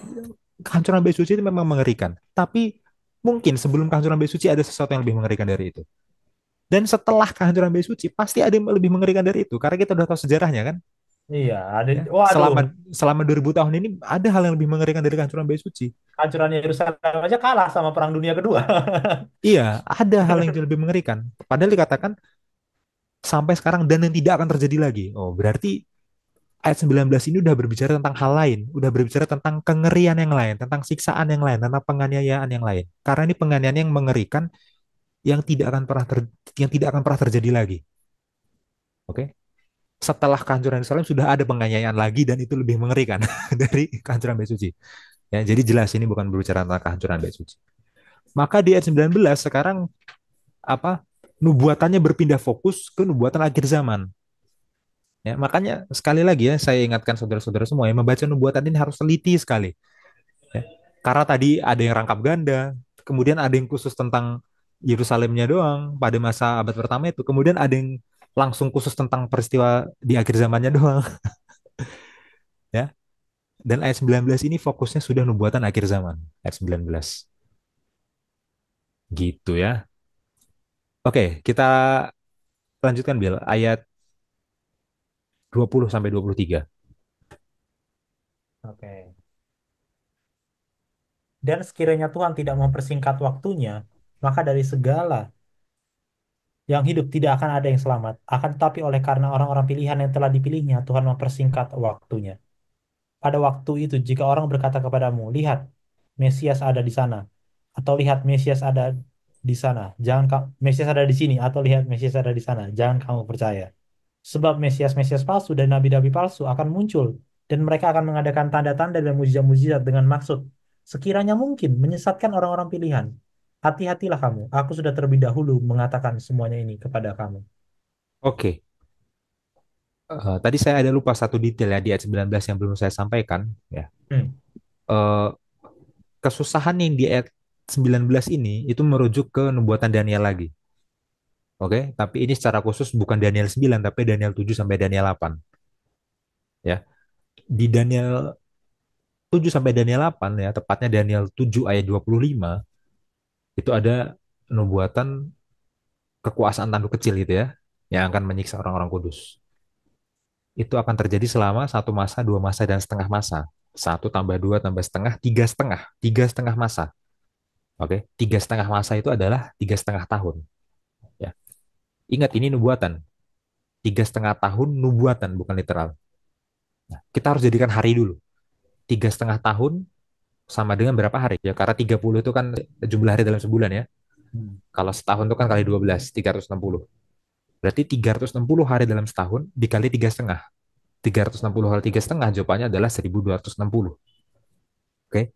Berarti 3,5 tahun nubuatan sama dengan 1.260 hari nubuatan. Oke. Nah, kalau kita bandingkan dengan bilangan 14 ayat 34 dengan Yehezkiel 4 ayat 6, satu hari nubuatan sama dengan 1 tahun, berarti 1.260 hari nubuatan sama dengan 1.260 tahun. Ya kan? Ya, ini dimulainya adalah waktu eh, kepausan mendapatkan otoritasnya yang mutlak ya setelah menyingkirkan tiga suku itu ya, menyingkirkan tiga suku dan menyingkirkan menyingkirkan kaum Aryan tuh tahun di 538. Oke, 538 tambah 1.260 adalah 1.798 ya. 1.798 itu apa momennya? Itu adalah saat Napoleon mengutus jenderalnya untuk melawan Paus. Oke, jatuhnya kepausan revolusi Prancis kan gitu ya. Inilah periode nubuatan 1.260 tahun, tahun 538 hingga tahun 1798. Nah, pada periode inilah memang ya tanduk kecil itu menyiksa orang-orang kudus secara membabi buta ya. Dan jelas ini adalah siksaan yang lebih besar, penganiayaan yang lebih besar daripada yang terjadi pada saat kehancuran Bait Suci, kehancuran Yerusalem tahun 70 Masehi. Hmm. Ya, seperti itu ya. Ya, jadi eh, siksaan yang sangat mengerikan yang dimaksud di ayat 19 itu merujuk kepada ini, merujuk kepada ini. Oke. Nah, kalau kita hubungkan dengan ayat 20, di ayat 20 dikatakan, sekiranya Tuhan tidak mempersingkat waktunya, maka dari segala yang hidup tidak akan ada yang selamat. Akan tetapi karena orang-orang pilihan yang telah dipilihnya, Tuhan mempersingkat waktunya. Artinya Tuhan campur tangan supaya penganiayaan ini durasinya tidak terlalu panjang. Itu sebenarnya panjang, tapi maksudnya tidak lebih panjang lagi dari yang seharusnya. Karena kalau dibiarkan lebih panjang dari itu, ya orang-orang pilihan tuh nggak akan ada yang tersisa, nggak akan ada yang selamat. Ya. Reformasi Protestan lah yang mempersingkat masa penyiksaan ini. Dan memang akhirnya setelah kekuatan tanduk kecil melemah setelah diserang oleh Napoleon itu ya, ya semakin banyak orang yang bergabung dalam reformasi, dalam protestantisme. Seperti itu. Nah, tapi jangan lengah karena Wahyu 13 itu menyebut tanduk kecil dengan istilah lain, dengan istilah binatang dari dalam laut, istilahnya beda ya. Hmm. Wahyu 13 menjelaskan bahwa eh, tanduk kecil ini atau binatang dari dalam laut itu akan bangkit lagi kekuasaannya dan akan melakukan penyiksaan lagi ya. Seperti itu. Oke.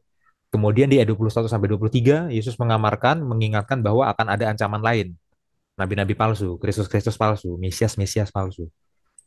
Ya, itu akan muncul sebelum Yesus datang kembali. Nah, Yesus mengemarkan pengikut-pengikutnya, kita semua untuk mewaspadai nabi-nabi palsu ini, Kristus-Kristus palsu ini, Mesias-Mesias palsu ini. Ya, seperti itu, Will. Silakan, Will, kalau ada tanggapan. Iya, bentar aku ketik dulu. Oke, ada satu kutipan ini ya. Ini dari Maranatha 275. Ini bagus banget yang ini. Oke, saya akan baca. Waktu kesusahan yang belum pernah terjadi akan segera terbuka bagi kita. Dan kita akan membutuhkan suatu pengalaman yang sekarang tidak kita miliki dan yang banyak orang terlalu malas untuk mendapatkannya. Waduh, ini langsung tenggur secara pribadi ya. Jadi, lihat bagaimana Ellen White mengerti ya, suatu kesusahan yang belum pernah terjadi akan terbuka, akan segera terbuka bagi kita. Berarti memang benar, itu bukan berbicara tentang keruntuhan Yerusalem, karena itu akan terbuka bagi kita gitu kan. Hmm. Kita akan mengalami itu. Nah, katanya untuk mempersiapkan itu, kita butuh pengalaman yang kita nggak miliki juga sekarang. Saking absurdnya nanti yang akan kita alami nanti itu. Saking absurdnya kita nggak punya pengalaman itu. Dan banyak orang yang nggak mau belajar untuk mendapatkan pengalaman itu. Kekuatan untuk mengalami itu. Sering sekali terjadi bagi bahwa kesusahan lebih besar dalam antisipasi daripada dalam kenyataan. Tetapi ini tidak berlaku untuk krisis di hadapan kita. Maksudnya gini, ini terjemahannya agak susah, tapi maksudnya gini. Kadang-kadang misalnya nih ya, kita kita ada susah, kita mikirin sesuatu nih, masalah. Kadang-kadang lebih besar kita mikirnya dibandingkan masalah itu. Masalah itu sebenarnya pada saat terjadi nggak sebesar yang kita bayangkan. Hmm. Tapi untuk yang ini kata lain juga enggak kayak gitu. Untuk yang kayak gini kita pikir besar, nanti terjadi lebih besar lagi daripada yang kita pikirkan. Itu maksudnya ya. Jadi bukan jadi itu maksudnya lanjut gitu ya. Saya harap teman-teman boleh mengerti. Presentasi yang paling jelas tidak dapat mencapai besarnya cobaan itu. Jadi mau kita gambarkan bagaimanapun kita nggak bisa gambarkan apa yang terjadi. Itulah kenapa tadi disebutkan oleh Yesus sendiri ya bahwa apa? Tidak akan ada apa tadi ayat 19 itu sejak awal dunia yang diciptakan Allah sampai sekarang dan tidak akan terjadi lagi. Ya seabsurd itu, nggak bisa dibayangkan. Gitu ya. Murka setan meningkat saat waktunya semakin singkat dan pekerjaannya berupa penipuan dan kehancuran mencapai puncaknya pada masa kesusahan. Ya, ingat ya, ini sebenarnya ada refleksi banyak ini terhadap ekstraksi wahyu ya. Muka setan meningkat pada waktunya semakin singkat. Ya, kalau Ellen G. White bilang waktunya semakin singkat zaman dia, apalagi zaman sekarang, Ellen G. White udah nggak ada. Lebih Hmm. singkat lagi sekarang. Berarti harusnya penipuan satu dan kehancuran dua. Jadi ada penipuan, aspek penipuan dan ada aspek fisik nantinya. Ya mungkin penipuan sekarang udah banyak, tapi apakah fisik sudah? Belum. Nah, tapi Hmm. nanti akan terjadi itu. Gitu ya. Setan akan memiliki kuasa atas mereka yang telah menyerahkan diri mereka kepada kendalinya dan ia akan menjerumuskan penduduk bumi ke dalam suatu kesusahan besar yang terakhir. Saat para malaikat Allah berhenti menahan angin kencang nafsu manusia, semua unsur pertikaian akan dilepaskan. Ya, ini sekali lagi referensi ke Wahyu ya. Seluruh dunia akan terlibat dalam kehancuran yang lebih mengerikan daripada yang menimpa Yerusalem dahulu kala. Nah, secara eksplisit dia sebutkan di sini ya. Hmm. Disebutkan lebih besar dibandingkan Yerusalem. Jadi bukan. Ini bukan tentang kehancuran Yerusalem yang Yesus sebutkan. Di tengah-tengah masa kesusahan, kesusahan yang belum pernah terjadi sejak ada suatu bangsa, umat pilihannya atau umat pilihan Allah akan tetap berdiri teguh. Setan dengan segala pasukan jahatnya tidak dapat menghancurkan orang-orang kudus yang paling lemah sekalipun. Wah, ini bagus banget ya. Hmm. Ini bagus, ini ada terjemahan yang kurang. Ah, ini bagus banget ya. Setan dengan segala pasukan jahatnya tidak dapat menghancurkan orang-orang kudus Allah yang paling lemah sekalipun. Ya, jadi kalau kita merasa lemah, jangan takut ya, saudara. Perasaan lemah itulah harusnya kita semangat. Wah, berarti saya butuh Tuhan, gitu kan? Kalau kita merasa baik-baik saja, itu yang itu yang setan pingin, gitu kan? Kalau kita merasa lemah, oh itu kita butuh pengalaman itu. Kita butuh sesuatu yang kita harus pelajari sekarang untuk kita pupuk supaya nanti kita siap berdiri teguh. Karena dalam segala kelemahan kita, eh, Roh Nubuat mengatakan setan dengan segala pasukannya pun tidak bisa menghancurkan kita. Kalau Allah di pihak kita, begitu ya? Mungkin itu Mas Jansen. Oke. Iya, ini harus kita aplikasikan dalam kehidupan kita ya. Karena Ya, ini tanggung jawab kita semua secara pribadi untuk bersiap ya menuju masa itu. iya. Oke, kita lanjutkan Bill ayat 24 sampai 27. Oke. Bentar. Markus 13 saja. Oke, aku baca. Ya. Kedatangan anak manusia perumpamaan tentang pohon ara. Tetapi pada masa itu, sesudah siksaan itu, matahari akan menjadi gelap dan bulan tidak bercahaya. Dan bintang-bintang akan berjatuhan dari langit. Dan kuasa-kuasa langit akan goncang. Pada waktu itu, orang akan melihat anak manusia datang dalam awan-awan. dengan segala kekuasaan dan kemuliaannya. Pada pada waktu itu pun ia akan menyuruh keluar malaikat-malaikatnya dan akan mengumpulkan orang-orang pilihannya dari keempat penjuru bumi, dari ujung bumi sampai ke ujung langit. Iya. Ini sering dikutip ya oleh orang Advent ya, by the way ya, dalam Ya, seminar-seminar nubuatan akhir zaman ya. sering banget. Sering banget. Yang jelas ini adalah tentang kedatangan Yesus yang kedua, parousia. Itu ya dalam bahasa Yunaninya ya. Sebelum kedatangan Yesus yang kedua, tanda-tandanya akan didahului dengan tanda-tanda pada matahari, pada bulan, pada bintang gitu ya. Nah, itu ya. Sekolah Sahabat kita udah menjelaskan ayat-ayat lain di Perjanjian Baru yang mendukung itu ya. Iya. 1 Tesalonika 4 ayat 13 sampai 18, kemudian 1 Korintus 15, 2 Petrus 3 ayat 3 sampai 13 Mm-mm. ya, dan beberapa ayat di kitab Wahyu ya. Nah, jadi kita nggak punya waktu untuk bahas itu semua, saudara-saudara ya. Tapi silahkan dibaca ayat-ayat yang sudah dikutip di pelajaran sekolah Sabat hari Kamis itu ya. Ayat-ayat perjanjian baru tentang kedatangan Yesus yang kedua. Itu ya. Oke, kita lanjutkan Bill ke ayat 30 langsung. 30 sampai 32. Oke.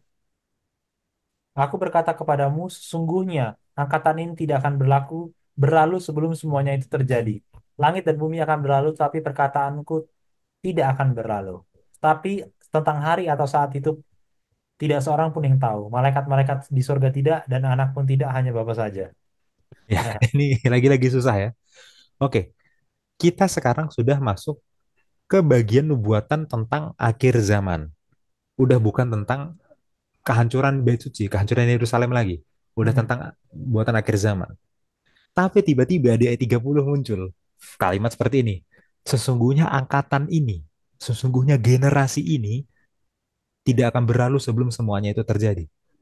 Waktu Yesus bilang, ini Yesus ya yang ngomong ya, generasi ini, angkatan ini. Berarti angkatannya Yesus, generasinya Yesus. Iya. Itu adalah abad pertama, generasi abad pertama, angkatan abad pertama. Pertanyaannya, apakah generasi abad pertama dari 2000 tahun lalu, apakah angkatan abad pertama dari 2000 tahun lalu itu tidak akan berlalu sampai akhir zaman? Berlalu dong. Jangankan sampai akhir zaman, sampai kedatangan Yesus yang kedua. Ya, sekarang aja kita nggak ketemu mereka, mereka udah meninggal gitu kan. Iya. Kakek nenek kita, buyutnya buyut kita pun nggak ketemu mereka, karena mereka udah lama meninggal. Artinya gini, angkatannya Yesus ya, angkatan pendengarnya Yesus ini, generasi pendengarnya Yesus dari abad pertama ini itu sudah berlalu sebelum akhir zaman terjadi, jauh sebelum akhir zaman terjadi. Tapi kenapa Yesus bilang angkatan ini tidak akan berlalu sebelum semuanya itu terjadi? Kenapa Yesus bilang gitu? Oh, mereka berlalu kok sebelum akhir zaman terjadi. Mereka meninggal sebelum Oke. akhir zaman terjadi. Kenapa Yesus bilang tidak akan berlalu? Ya. Nah, inilah apa eksegesis yang sangat detail ya, secara sastra ya. Tapi dampaknya langsung ke teologi. Secara sastra dampaknya selalu ke teologi. Ya.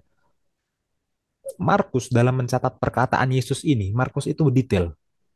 Oke, dia membedakan antara ini dan itu.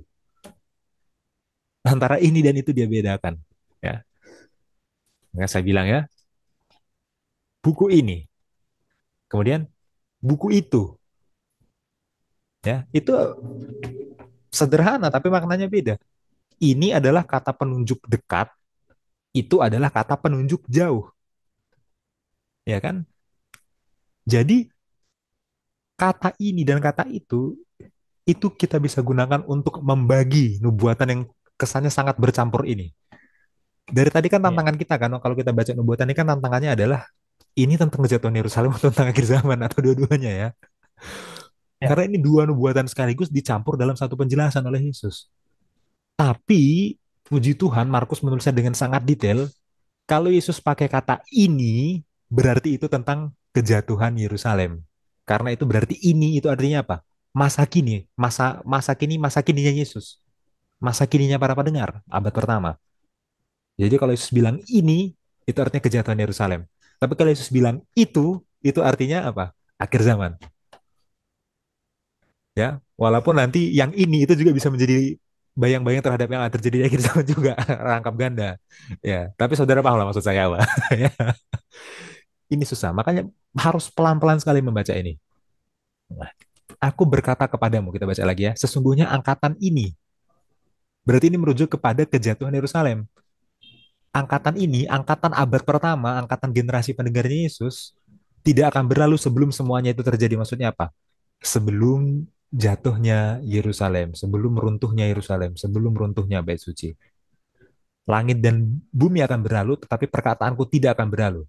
Tetapi tentang hari dan saat itu, itu berarti jauh ya. Ayat 32 udah tentang nubuatan akhir zaman lagi. Udah tentang parusia, kedatangan Yesus yang kedua.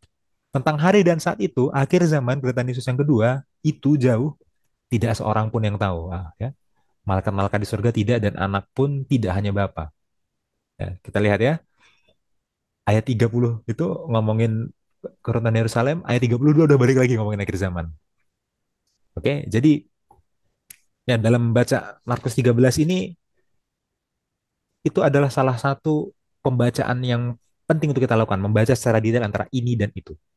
Ya, dan Tom Shepard menjelaskan di ayat 1 sampai 13 itu muncul banyak kata ini. Setelah ayat 13 dan seterusnya mulai mulai muncul banyak kata itu. Oke, tapi di ayat 30 kembali ke ini lagi. Di ayat 32 ke itu lagi, gitu ya. Itu cara kita untuk membedakan dari nubuatan yang bercampur ini, kita bisa bedakan. Oh, ini tentang keruntuhan Yerusalem. Oh, itu tentang akhir zaman. Gitu ya. Jadi ya kita nggak perlu bingung. Oke. Hmm. Tapi satu poin aplikasi sebelum kita tutup di ayat 32 ya, tentang hari atau saat itu tidak seorang pun yang tahu. Malaikat-malaikat di surga tidak, anak pun tidak, hanya Bapa saja. Bagi saudara-saudara yang belajar nubuatan, kemudian malah time setting, malah tebak-tebak dia datang tanggal berapa, tahun berapa. Bertobatlah saudara-saudara ya, bertobatlah. Ikutilah kata-kata dari Tuhan kita ini ya. Kita mau turut siapa kalau nggak mau turut Tuhan Yesus gitu loh. Ya Iya. kita bisa kasih sebuah penjelasan yang sangat detail panjang lebar tentang time setting ini ya. Tapi ayat ini udah cukup sebenarnya saudara-saudara. Kalau dibilang tidak ada seorang pun yang tahu, tidak ada seorang yang tahu. Anak pun tidak selama di bumi, Yesus nggak tahu. Yesus nggak jawab kapan apa Bapak akan datang. Ya sudah. Yang penting di ayat selanjutnya, ayat 33 sampai 34 kita berjaga-jaga. Karena kita nggak tahu kapan waktunya tiba. Berjaga-jagalah, berjaga-jagalah. Ya Yesus sudah kasih tahu tanda-tandanya. Tanda-tanda itulah yang menjadi alarm kita. Iya. Ya, kita nggak perlu tahu kapan benar-benar tanggal pasti Yesus datang, karena itu bukan urusan kita. Bertobatlah saudara-saudara yang melakukan time setting ya. Saya mohon bertobatlah, jangan lakukan itu lagi ya. Itu merusak eh, pandangan nubuatan dari umat-umat Tuhan dalam gereja kita. Oke, silakan Bill kalau ada tanggapan. Iya. Aku kalau untuk ini nggak ada tanggapan ya. Tapi maksudnya ini udah jelas ya. Terutama amaranmu yang terakhir itu ya. I feel that. Amaran yang terakhir itu ya. Ya. Ya. Ada satu. Aku ingat ada satu. Ya ada satu. Antara Ellen G atau aku lupa ya. Tapi dibilang bahwa apa sih gunanya time setting itu cuma untuk memuaskan apa animomu terhadap perhitungan nubuatan aja. Jadi seolah-olah kamu tuh Tuhan gitu kan, tahu. Seolah saudara-saudara ya mungkin ini bold claim ya. Ya kita gereja Advent itu adalah gereja yang saya secara pribadi itu percaya present truth, kebenaran yang makin lama itu semakin terang. Tapi kayaknya time setting itu bukan bagian dari kebenaran yang semakin terang yang harus kita miliki, Hmm. gitu ya. Karena ayatnya sendiri udah bilang seperti itu. Jadi jangan ada orang yang percaya time setting atas asas ini kebenaran yang kita miliki. Jangan, jangan, jangan. Ya, Karena itu bukan bagian dari kebenaran yang semakin terang. Itu bukan, gitu ya. Ini ya, bahkan itu bukan kebenaran yang harus kita miliki. Itu benar akan terjadi, tapi itu bukan yang kita harus miliki, gitu ya. Nah, jadi itu yang mau saya tambahkan. Jadi karena ada orang yang bilang, oh memang, kalau misalnya dari gereja lain, oh kalau saya nggak tahu, oh memang ini kan eksklusif untuk orang Advent. Tidak, tidak, tidak ada, ya. nggak ada. Nggak ada. Kita juga nggak ada eksklusifnya. Ini tidak eksklusif untuk semua manusia, gitu ya. Iya. Apapun agama saudara tidak ada, gitu ya. Malah tanda-tandanya. Nah, tanda-tandanya eksklusif aku masih bisa diperdebatkan gitu ya. Karena memang orang yang akan belajar nubuatan lebih jelas akan lebih peka terhadap tanda-tandanya. Hmm. Iya. Tapi untuk time setting, untuk tanggal kapan datangnya, tidak ya saudara. Jangan ada yang terkecoh karena jebakan itu ya. Kita punya keterangan khusus termasuk ini. Tidak ada terang gitu terhadap itu. Mungkin itu Mas Hansen. Iya. Oke, oke. Kalau gitu kita ke pertanyaan untuk hari Jumat ya, Bil ya. Kita langsung Ya, ke pertanyaan 2 sampai 4.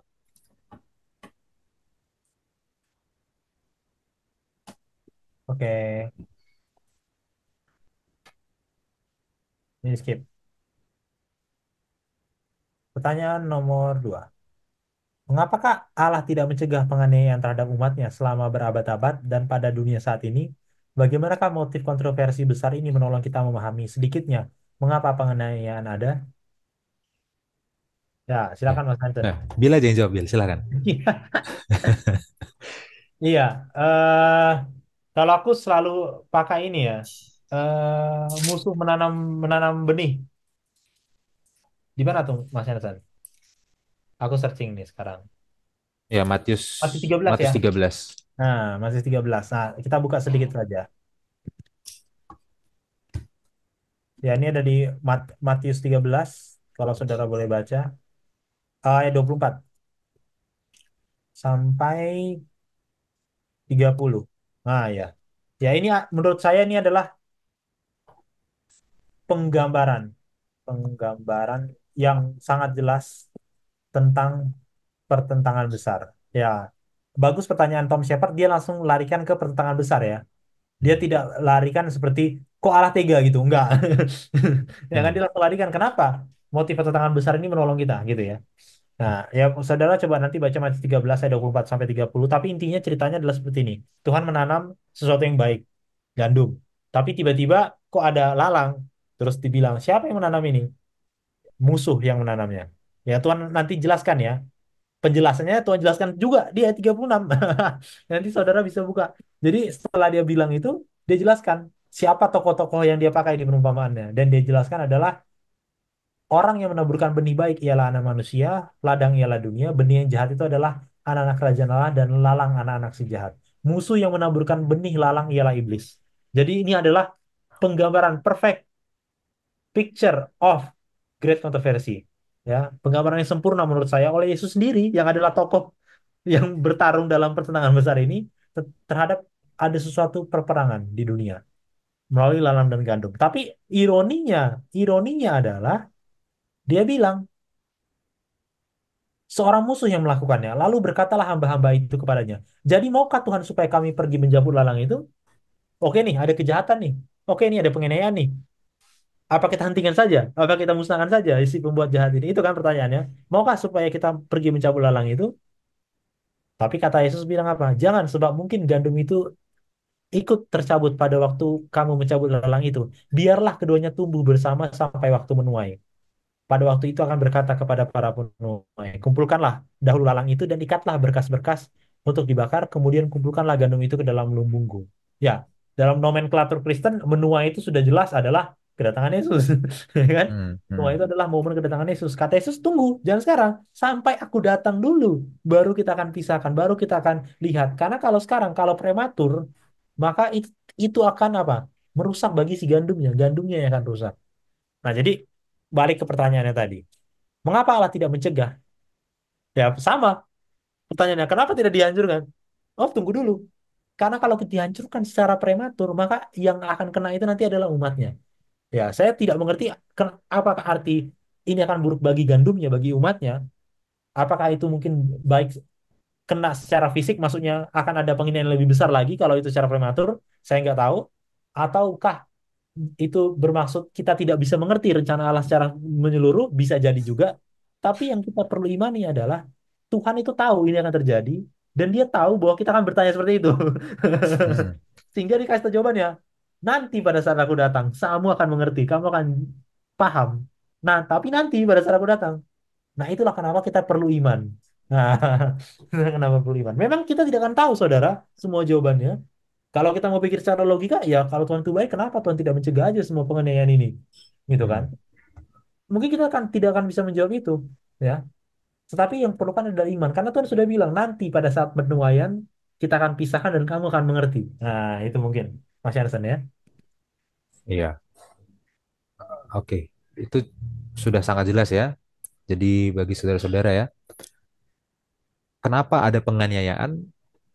Ya musuh yang kasih penganiayaan itu. Iya, Iblis yang kasih penganiayaan itu. Dan antek-antek iblis yang mengasih penganiayaan itu.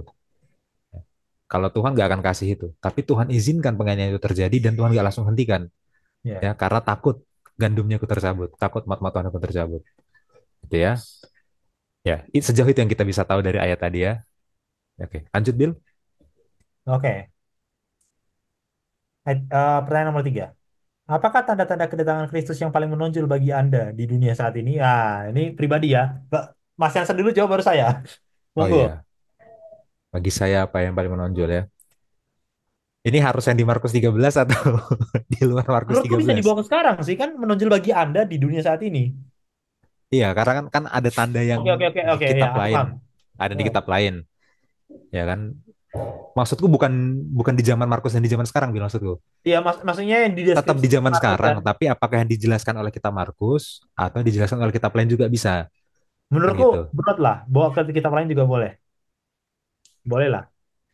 Iya, kalau di tulisan Paulus itu ada ya, eh kasih akan menjadi dingin, Iya. eh berlagak tahu, ya itu yang paling beneran amoralitas ya itu dia. Dan itu di mana ayatnya ya? Coba tolong dicari Bil itu. 2 Perintus Timotius 3. 2 Timotius 3 ayat. Bentar. Ayat 1 sampai 4. Nah ya, gitu ya. Mencintai diri sendiri, yaitu ya, selfish ya, self-center itu. Kemudian menjadi hamba uang, materialistis ya. Jadi orang itu dinilai dengan uangnya dan orang mencari makna hidup dari uangnya. Akan membual dan menyombongkan diri, ya, sombong gitu ya.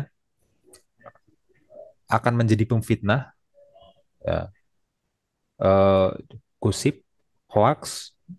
Mereka akan berontak terhadap orang tua dan tidak tahu berterima kasih. Hmm. Ya, sama orang tua itu udah sama kayak adik atau sama anak kali perlakuannya itu ya, sangat tidak sopan. Tidak mempedulikan agama. Agama itu sesuatu yang sangat jauh dari kehidupan. Benar-benar kehidupan itu kehidupan yang tanpa agama meskipun KTP-nya ada agamanya. Tidak tahu mengasihi, tidak mau berdamai, suka menjelekan orang, tidak dapat mengekang diri, ya, nggak ada self control, nggak bisa menahan diri dari kemauan itu, keinginan ini, keinginan itu ya, garang, tidak suka yang baik, bukan hanya tidak berbuat baik, tidak suka yang baik. Hal yang baik itu jadi sesuatu yang aneh, sesuatu yang buruk justru bagi bagi orang di zaman akhir ini. Suka mengkhianat, ya, berselingkuh dan lain sebagainya, tidak berpikir panjang, impulsif ya. Apa yang dipengen sekarang pak langsung, langsung spontan semuanya gitu ya. Berlagak tahu, berlagak tahu ya. Zaman sekarang semua orang udah jadi pakar gitu kan. Kasih komentar satu atau dua di medsos itu udah jadi paling tahu gitu. Dalam hal Alkitab juga ya, dan dalam hal-hal lain juga. Lebih menuruti hawa nafsu daripada menuruti Allah. Ya, menurutku ini yang paling kelihatan. Iya sih. Semakin parah, semakin lama. Itu sih, Bill, kalau dari aku. Iya sih. Untuk ini aku setuju banget sih. Ini Paulus ini mantap banget ya. Iya. Ya tentu ini dengan hikmat hikmat dari Tuhan. Tapi maksudnya detail banget ya. Detail banget tuh maksudnya gini. Saat aku tarik ke diri sendiri ya. Jangan-jangan tandanya itu ada di diri saya. Iya, Dan jangan saya adalah tanda akhir zaman itu sendiri. maksudnya kita hidup di zaman ini artinya kita setiap manusia adalah produk zamannya gitu ya. Iya. Jadi kalau kita hidup di zaman akhir, pasti kita jadi produk zaman akhir. Kita terpengaruh dengan Iya. budaya zaman itu. Nah, jadi kita nggak kebal dari semua ini. Iya. Ya, makanya begitu membaca ini gitu ya, ini refleksi ke diri saya sendiri juga kan. Ya, mungkin nggak semuanya, tapi pasti ada beberapa poin dari sini yang, oh ya ini kayak aku nih deskripsinya gitu. Pasti ada. Dan itu yang kita harus apa istilahnya ya, harus apa serahkan sama Tuhan Hmm. ya. Dan kita bekerja sama dengan Tuhan supaya Tuhan ubah kita dan kita menerimanya dan kita terbebas dari semua ini gitu ya. Karena kalau ini kita nggak bisa lepaskan, jangankan penderitaan saudara ya, jangan penderitaan tuh besar itu. Jauh. Itu besar, terbesar yang pernah ada sepanjang zaman gitu kan. Itu besar banget. Yang ini dulu kita beresin gitu ya. Yang paling pertama itu kayaknya kuncinya deh, yang paling pertama mencintai Iya dirinya sih. sendiri ya. Kayak sisanya tuh ekstraksi dari cinta diri itu. Iya, self center apa semuanya itu kan pusatnya diri sendiri kan. Ma- Baru 10 atau 20 tahun terakhir nih kebanyakan sesuatu itu depannya semuanya self itu kan. Iya. Self reward, self healing, self ini, self itu. Maksudnya emang beneran generasi kita itu generasi yang berorientasi ke diri, berhalanya itu diri. Hasilnya ya ini semua, deskripsi yang selanjutnya itu kan gitu. Ya ini bener-bener harus kita gumuli untuk ya, untuk kita Iya. lepaskan itu. Iya, iya, aku setuju sih, aku setuju. Ini Makanya bagus bukan banget. dari Markus, karena yang paling saya paling saya rasakan tuh ini gitu. Iya, iya. Iya, aku setuju. Setuju aku. Gak ada tambahan, Will. Kak. Ini aku setuju. Mantap. Oke, pertanyaan terakhir. Pikirkan tentang keadaan orang mati dan fakta bahwa orang mati tertidur sampai Kristus datang kembali. Orang-orang menutup mata dalam kematian dan apakah hal berikutnya yang mereka ketahui? Bagaimanakah gagasan ini menolong kita? Melihat bagaimanakah bagi setiap orang kedatangan Kristus yang kedua kali selalu sangat dekat? Ya, ini bagus banget ya pertanyaannya. Silakan Mas Hansen. Kalau aku. Iya, eh kalau kitab Daniel menyebutkan Daniel 12 ayat 1 sampai 2 ya, mati itu seperti tidur. Kalau saudara-saudara eh, tidur misalkan misalkan 6 jam gitu. Waktu saudara bangun itu saudara nggak rasa 6 jam ya. Iya, Ingatan yang terakhir yang saudara miliki itu adalah ingatan sesaat sebelum saudara tidur gitu. Ya, contohlah semalam saya tidur gitu. Terus saya bangun tuh pagi. Wah, baru sebentar kok udah pagi. Kayaknya baru merem udah pagi ya. Karena meskipun itu berjam-jam ya, tapi secara waktu pengalaman subjektif saya gitu ya, yang saya ingat adalah terakhir terakhir tutup mata sampai bangun lagi itu sesingkat itulah. Nah, gitu. Bisa jadi orang itu tidur puluhan tahun, maksudnya mati puluhan tahun, mati ratusan tahun atau mati ribuan tahun. Bisa jadi. Tapi seperti orang tidur, begitu dia buka mata dan lihat Yesus datang, pengalaman yang terakhir yang dia ingat adalah pengalaman terakhir sebelum dia mati. Ya, jadi sedekat itulah kedatangan Yesus. Ya, hanya satu kedipan mata gitu misalnya ya dari kematian. Begitu mereka mati, ingatan terakhir mereka setelah sebelum sorry, ingatan terakhir mereka sebelum mereka mati itu langsung dilanjutkan dengan kedatangan Yesus. Ya, hmm, sedekat itulah. Lalu, tapi bagaimana untuk orang yang nggak mati? Ya, itulah perintahnya berjaga-jagalah.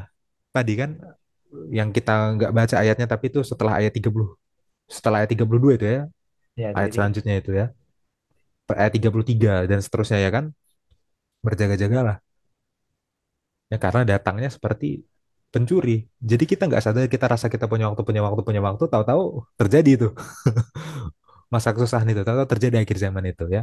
Jadi bagi yang mati itu sangat dekat karena sesaat sebelum mereka mati itu langsung dilanjutkan oleh kedatangan Yesus bagi pengalaman subjektif mereka. Bagi yang hidup itu juga sangat dekat ya karena waktu itu sangat ini ya. Kalau katanya Pengkhotbah 3 itu kan ya waktu itu kan apa sia-sia itu ya waktu itu sia-sia. Itulah kenapa setiap orang kerinduannya itu selalu kekekalan. Pengkhotbah 3 ayat 11 itu. Ya itulah dalam memahami waktu itu ya. Yesus juga bilang dalam salah satu perumpamaannya, kenapa engkau tidak dapat menilai waktu? Kata Yesus gitu kan. Ya, Iya. Kenapa? Karena waktu apalagi berkaitan dengan kedatangannya itu benar-benar kita nggak akan sangka-sangka gitu. Dan bagi yang hidup kalau dihubungkan dengan kematian kita juga nggak akan sangka-sangka kapan kita mati. Ya. Dan kalau kita nggak sangka-sangka kapan kita mati, sesaat sebelum kita mati, itu langsung dilanjutkan dengan kedatangan Yesus balik ke tadi lagi ya. Jadi ya bagi siapapun kedatangan Yesus selalu dekat. Itu Bil dari aku. iya. Silakan Bil Tapi tanggapannya. kalau bagi aku ya orang yang sudah hidup, orang yang masih hidup sudah hidup, orang yang masih hidup ya. Ya, quote yang terakhir itu ya bagi kita yang hidup kita juga tidak tahu kan kita kapan mati gitu ya. Hmm. Nih, kita juga tidak tahu kapan kita akan mati. Jadi, oke tadi yang kasus orang mati in the twinkling of the eye itu katanya ya, Yesus akan datang Hmm. lagi gitu kan. Next consciousness-nya Yesus datang gitu. Nah, itu dekat. Tapi bagi kita disuruh berjaga-jaga karena kita tidak pernah tahu, seperti pencuri dekat juga itu, ada urgensinya juga gitu kan. Tapi di saat yang sama orang hidup itu juga ada urgensi, kamu nggak tahu kapan mati, jadi kamu setiap hari urgensi sebenarnya. Hmm. Karena bisa jadi urgensinya kedatangannya yang kalau misalnya kita masih diizinkan hidup lalu itu datang, kita nggak pernah kira-kira.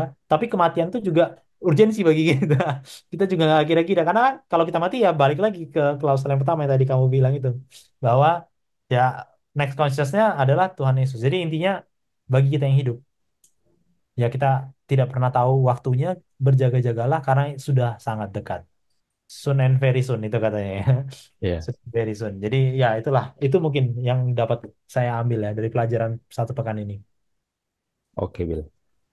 Oke, Ya, kita sudah selesai pertanyaan hari Jumat. Kita akan masuk ke bagian terakhir yaitu saran poin diskusi bagi guru SS. Oke, dimulai dari mana nih Mas Jansen?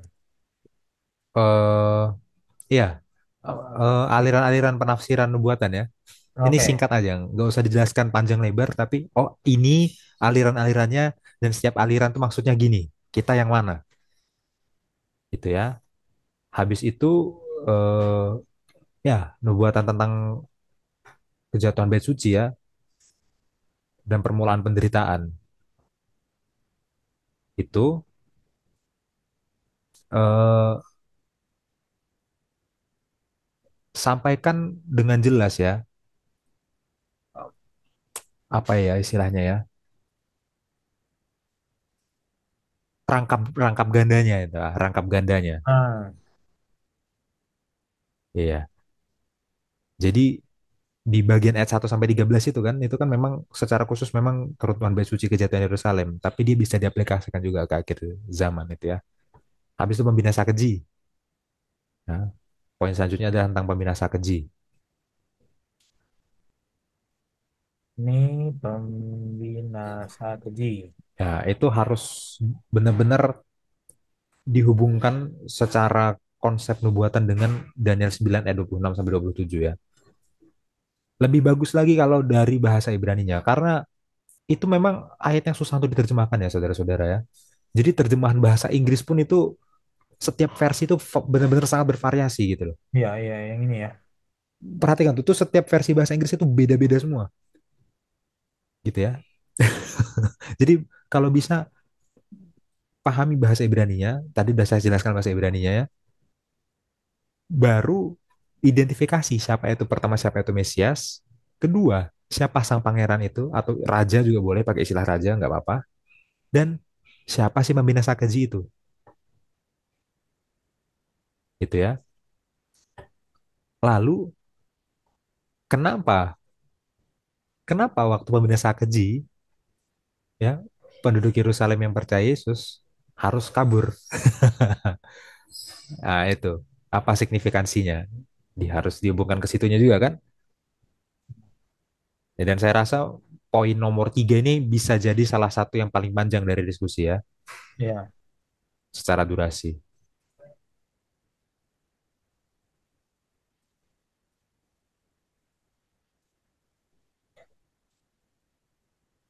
oke. Oke, ya. Setelah itu eh ini banyak sekali yang bisa dibahas ya. Tapi kalau kita mau bikin waktunya itu bisa untuk Waktunya ya. 45 menit, eh ya, coba jelaskan secara singkat aja ya penderitaan yang dimaksud di ayat 19. Ayat 19 dan itu bukan merujuk pada keruntuhan Yerusalem, itu merujuk pada akhir zaman ya.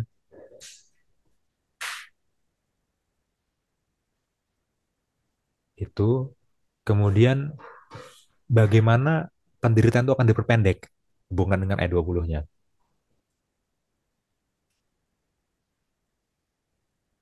Itu ya. Setelah itu ya bisa kedatangan Yesus ayat berapa itu ya? 30. sebelum 30 ya. Eh 24 sampai 27. Oh iya, Ya, iya. ayat 24 sampai 27. Ya, itu dijelaskan dengan singkat aja. Nah, setelah itu ayat 30 sampai 32. Itu penting sekali.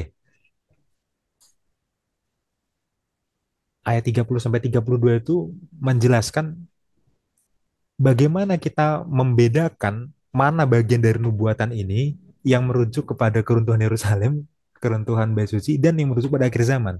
Dibedakan dengan penanda ini dan itu. Ini eksegisi sangat sangat mendalam. Jangan sampai ini hilang ya.